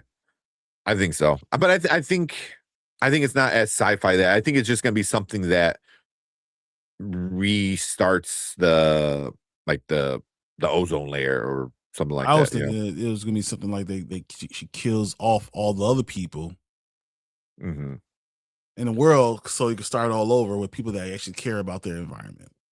Yeah, she's still a villain. I don't think she is good. I think she's thinking about people like these 25,000 people we are the ones who are going to inherit the earth, and she's trying to figure out a way for them to be the ones who inherit the earth. Mm-hmm. I see that. What else we got? Remember they said there were other people as well. They were going to meet up in Colorado. Mm-hmm. Yeah, that's why it's like he's got an army. And I'm really curious to get. I wonder if we get his backstory episode. Because I'm really kind of curious to see how he did it, because he's just a nerd. Like he even said it. He's like, "Oh, we're just nerds." Well, remember they say he's the one who's going to save the world. Remember, he worked for the other scientists, so he's a brilliant scientist himself too. So we're going to find a lot more about Link himself. But he's a brilliant man. Yeah, and he knows how things are working. Yeah. Well, she tried it with the AMP. Yeah. So she's not a good person. That's the thing. It's like very much like Gary. She thinks she's the hero of her own story, but when you start killing people, that kind of like that's not how a hero works. But you're no longer pure. You're no longer someone who's not evil. That's true evil. Yeah, exactly. But yeah, this hands down the best episode of the season. But each episode is like last week was the best episode of the season. So it's like, man, because I'm like, there's no way they're gonna top last week's, because last week was so emotional and so like crazy, and then this one comes and you get hold my beer. Let's go, man. And we got what, two more? 6. So it's 3 more. So it's the 16th, 23rd. 3 more. Okay. Yeah. We got 3 more episodes left, so 3 more hours. 6, 7, 8. Yeah, it's gonna be good. Okay. You got anything else, man? Any other theories? Because you're kind of on point with the theory. No, I think it's gonna be very interesting when we see what Gary's done with Terry. And once again, I just told you I don't believe anything that Gary said. I think Gary's coming up, and I think Xavier is actually seeing all the flaws in this story. He's going to walk us through why he doesn't believe anything that Gary says. Yeah. Also, how many people loved Terry just in those 3 years? Because when he asked for the battery and the guy's like, "You look like trouble," like I was like, you're not wrong. Like he's not there to play nice. He's there to get his wife back at all costs. So, but the guy was like, he's like, "Get out of here. We're all just trying to live." But then the mechanic chick, I can't remember her name, where she tells him, she goes, "Hey, that's Terry's husband," whatever. And he's like, "Okay." Say what you want. Whatever no you need. Questions. Just like, yeah, whatever you want. So it just shows like Terry's name carries a lot of weight with these people, just because, again, how good of a person she is, where people just gravitate towards her, So yeah, I thought that was like kind of interesting. Yeah. That's all we got for tonight. That's great. This is great, man. I can't wait. Yeah, can't wait. But if you're watching on the replay, leave a comment. Let us know what you think about this episode. Any good theories that you might have? We want to hear it. Do you think we have the time travel thing? Brian said Terry and Bean are kidnapped, by Gary. That sounds good. Sounds really good. But let us know. Let us know what you think. Make sure you guys hit that like button, hit that subscribe button. We appreciate all you guys coming in and checking us out.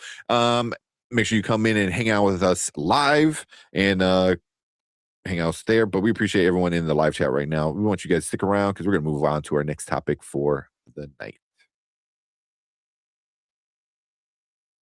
But then you got to hit it. Hey, you don't have to hit it, but yeah, forgot about it. I was like, oh, that's all good. Well, we'll do it anyway. One day I'll change the background, low key. Even though I gotta edit like all the reviews. I want to edit all the reviews for Paradise, so we have the. We definitely need to do that, but we need to get the Lestat stuff out. That's why I really that has to be the one we gotta get out. Yeah. So we'll try to do it tomorrow. It's just the temp I work with. He's pretty cool. I don't think he cares, but I've been pretty busy at work trying to get everything else situated. Now I got 2 computers to work to. I was trying to tell my UPS guy. I was like, all right, so this is gonna be the main account you get from. He's like, oh, so the other ones are gone? No. He's like, so what? So I tried to tell him, and he's like, I'm done. No. I'm like, yeah, think how I feel, man. Like, he's like, well, use this except for this situation and this situation, but then I was like, I quit. Forget it. Oh my God. It's annoying. And then like I'm a neat freak. Like, especially at work. At home, a little more messy because it's my home shit. But at work, everything's super like organized and neat.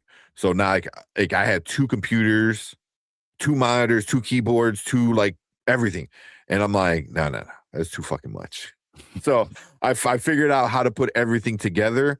So I just have 2 computers stacked on top of each other, 1 monitor, 1 printer, 1 keyboard. So if I have to switch between the 2 computers, I just switch out the little dongle, for the keyboard. Everything's like good. I got my space back. I got even more space now. But I should have some more time and then to edit at work, because that's really the only time I have to edit is at work. But yeah. Oh man. We gotta watch our DTF. We gotta do this DTF St. Louis. We gotta watch it. So we can be ready for it. So you guys are watching, then we'll watch it. I'm gonna watch for sure the first episode tomorrow at work, and then hopefully both episodes. We'll see. I'll write this down. I'll have it. Yeah. It's on the first episode's on my Plex. Is on Plex. Later tonight, the second episode should be on Plex. So and what else comes out tonight? Yeah. Do you remember? One Piece, right? One Piece. Don't forget. But I can't watch it without Erica. I can't watch it because she loves the live action. Like, loves the live action. So I got to watch it with Erica. So tomorrow night, we'll probably watch a bunch of episodes. Yeah. Sounds good. Yeah. One Piece. I can't wait. I can't wait for One Piece. I'm so excited. So excited. Monkey D. Luffy, you better not forget. Yeah. I think it's all the wife. She's nuts. Okay. I was talking about the DTF thing. Yeah. St. Louis. Yeah. I'll watch that. I don't want to give it away because they haven't seen it, but you're on the right path. It's always the wife. It's always the wife or the husband. Yeah. I have something to watch tomorrow. Yeah, Paradise has been phenomenal. Yeah. I mean, overall, this season has been good. There's like a few episodes where I was like, I enjoyed, but like I wish they would have done things a little different. But like I enjoyed it a lot more than Brian enjoyed it. I was furious. Yeah. I was like, I'll never forgive you. How dare you do this? But yeah, it's gonna be another great season. After the last like 3 episodes, they've been hitting it, knocking it out of the park. Yeah. All right, well, let's get out of here. We have fun. Shit. It's 1:15. Oh yeah. Yeah, exactly. Yeah. All right, let's get out of here. We will see you guys on Thursday. I know, Brian, are you doing your Bear show tomorrow? Yep, I will be doing it, talking about all Bears things. I might even Wednesday go do Dynasty Pylon, and then Thursday we'll be back here doing this. Yep, talking about this. So, hopefully we can talk about War Machine. It's on Netflix. Yeah. Anybody who hasn't watched it, I recommend watching it. It was a fun time. It was a fun time. So yeah, but we'll talk Cross for sure on Thursday, and then hopefully maybe some of that DTF. Definitely War Machine. I want to have that done too. So yeah, it's a quickish watch. It's like an hour. It's 40. An hour and 35 minutes. I think it was something like that. Yeah, it's not too bad. But you're not bored. It starts off, and then it don't let go, and then the whole time you're not bored. That's for sure. Yeah, and in One Piece, definitely. And One Piece, yes. But like I said, I gotta watch that with my wife. So tomorrow night, Wednesday night, I'm gonna try to knock it all out in 2 nights with her. But what time is the show tomorrow? 9:30 tomorrow. Central. Yep, 9:30 Central. Yeah. Yep. Anzo. And I'm on time. There's only one time zone. Yeah, exactly. I don't know what the hell's wrong, Anzo. Yeah, but all right. Let's get out of here. Appreciate all you guys. If you want to come hang out, talk some Bears football, talk some NFL football on Wednesday. NFL, there's so much going on the NFL. Bunch. We got to talk about all this crap, all these people signing everywhere else. So can't wait to do it. Damn Max Crosby. I mean, I don't. Was it 2 first rounders? So the Bears offered 2 first rounders. We'll talk about that. Oh, did they? They did. But unfortunately, we're the 25th pick. Yeah. But yeah, we give up DJ Moore for what, the 60th pick overall? For a second round pick for nothing, and still don't have a defensive end. Yep. Yes, the Niners do have a new wide receiver. Yes, one of the best wide receivers of all time, Mike Evans. Yeah. Damn. And the K9 is now a Chief. The Chiefs are back. I'm telling you, I said it. Tyreek Hill's going to sign with the Chiefs. They're going to have K9. That team's going to be back. Oh, yeah. The Raiders are signing everybody. They signed like 9 people. Yeah. It's crazy. Yeah. So, talk about all these things. Yeah, definitely talk some football. So, but cool. Let's get out of here. We appreciate you guys. We will see you guys tomorrow, football, and then Thursday, some more movie and TV and stuff. But later. Peace, guys.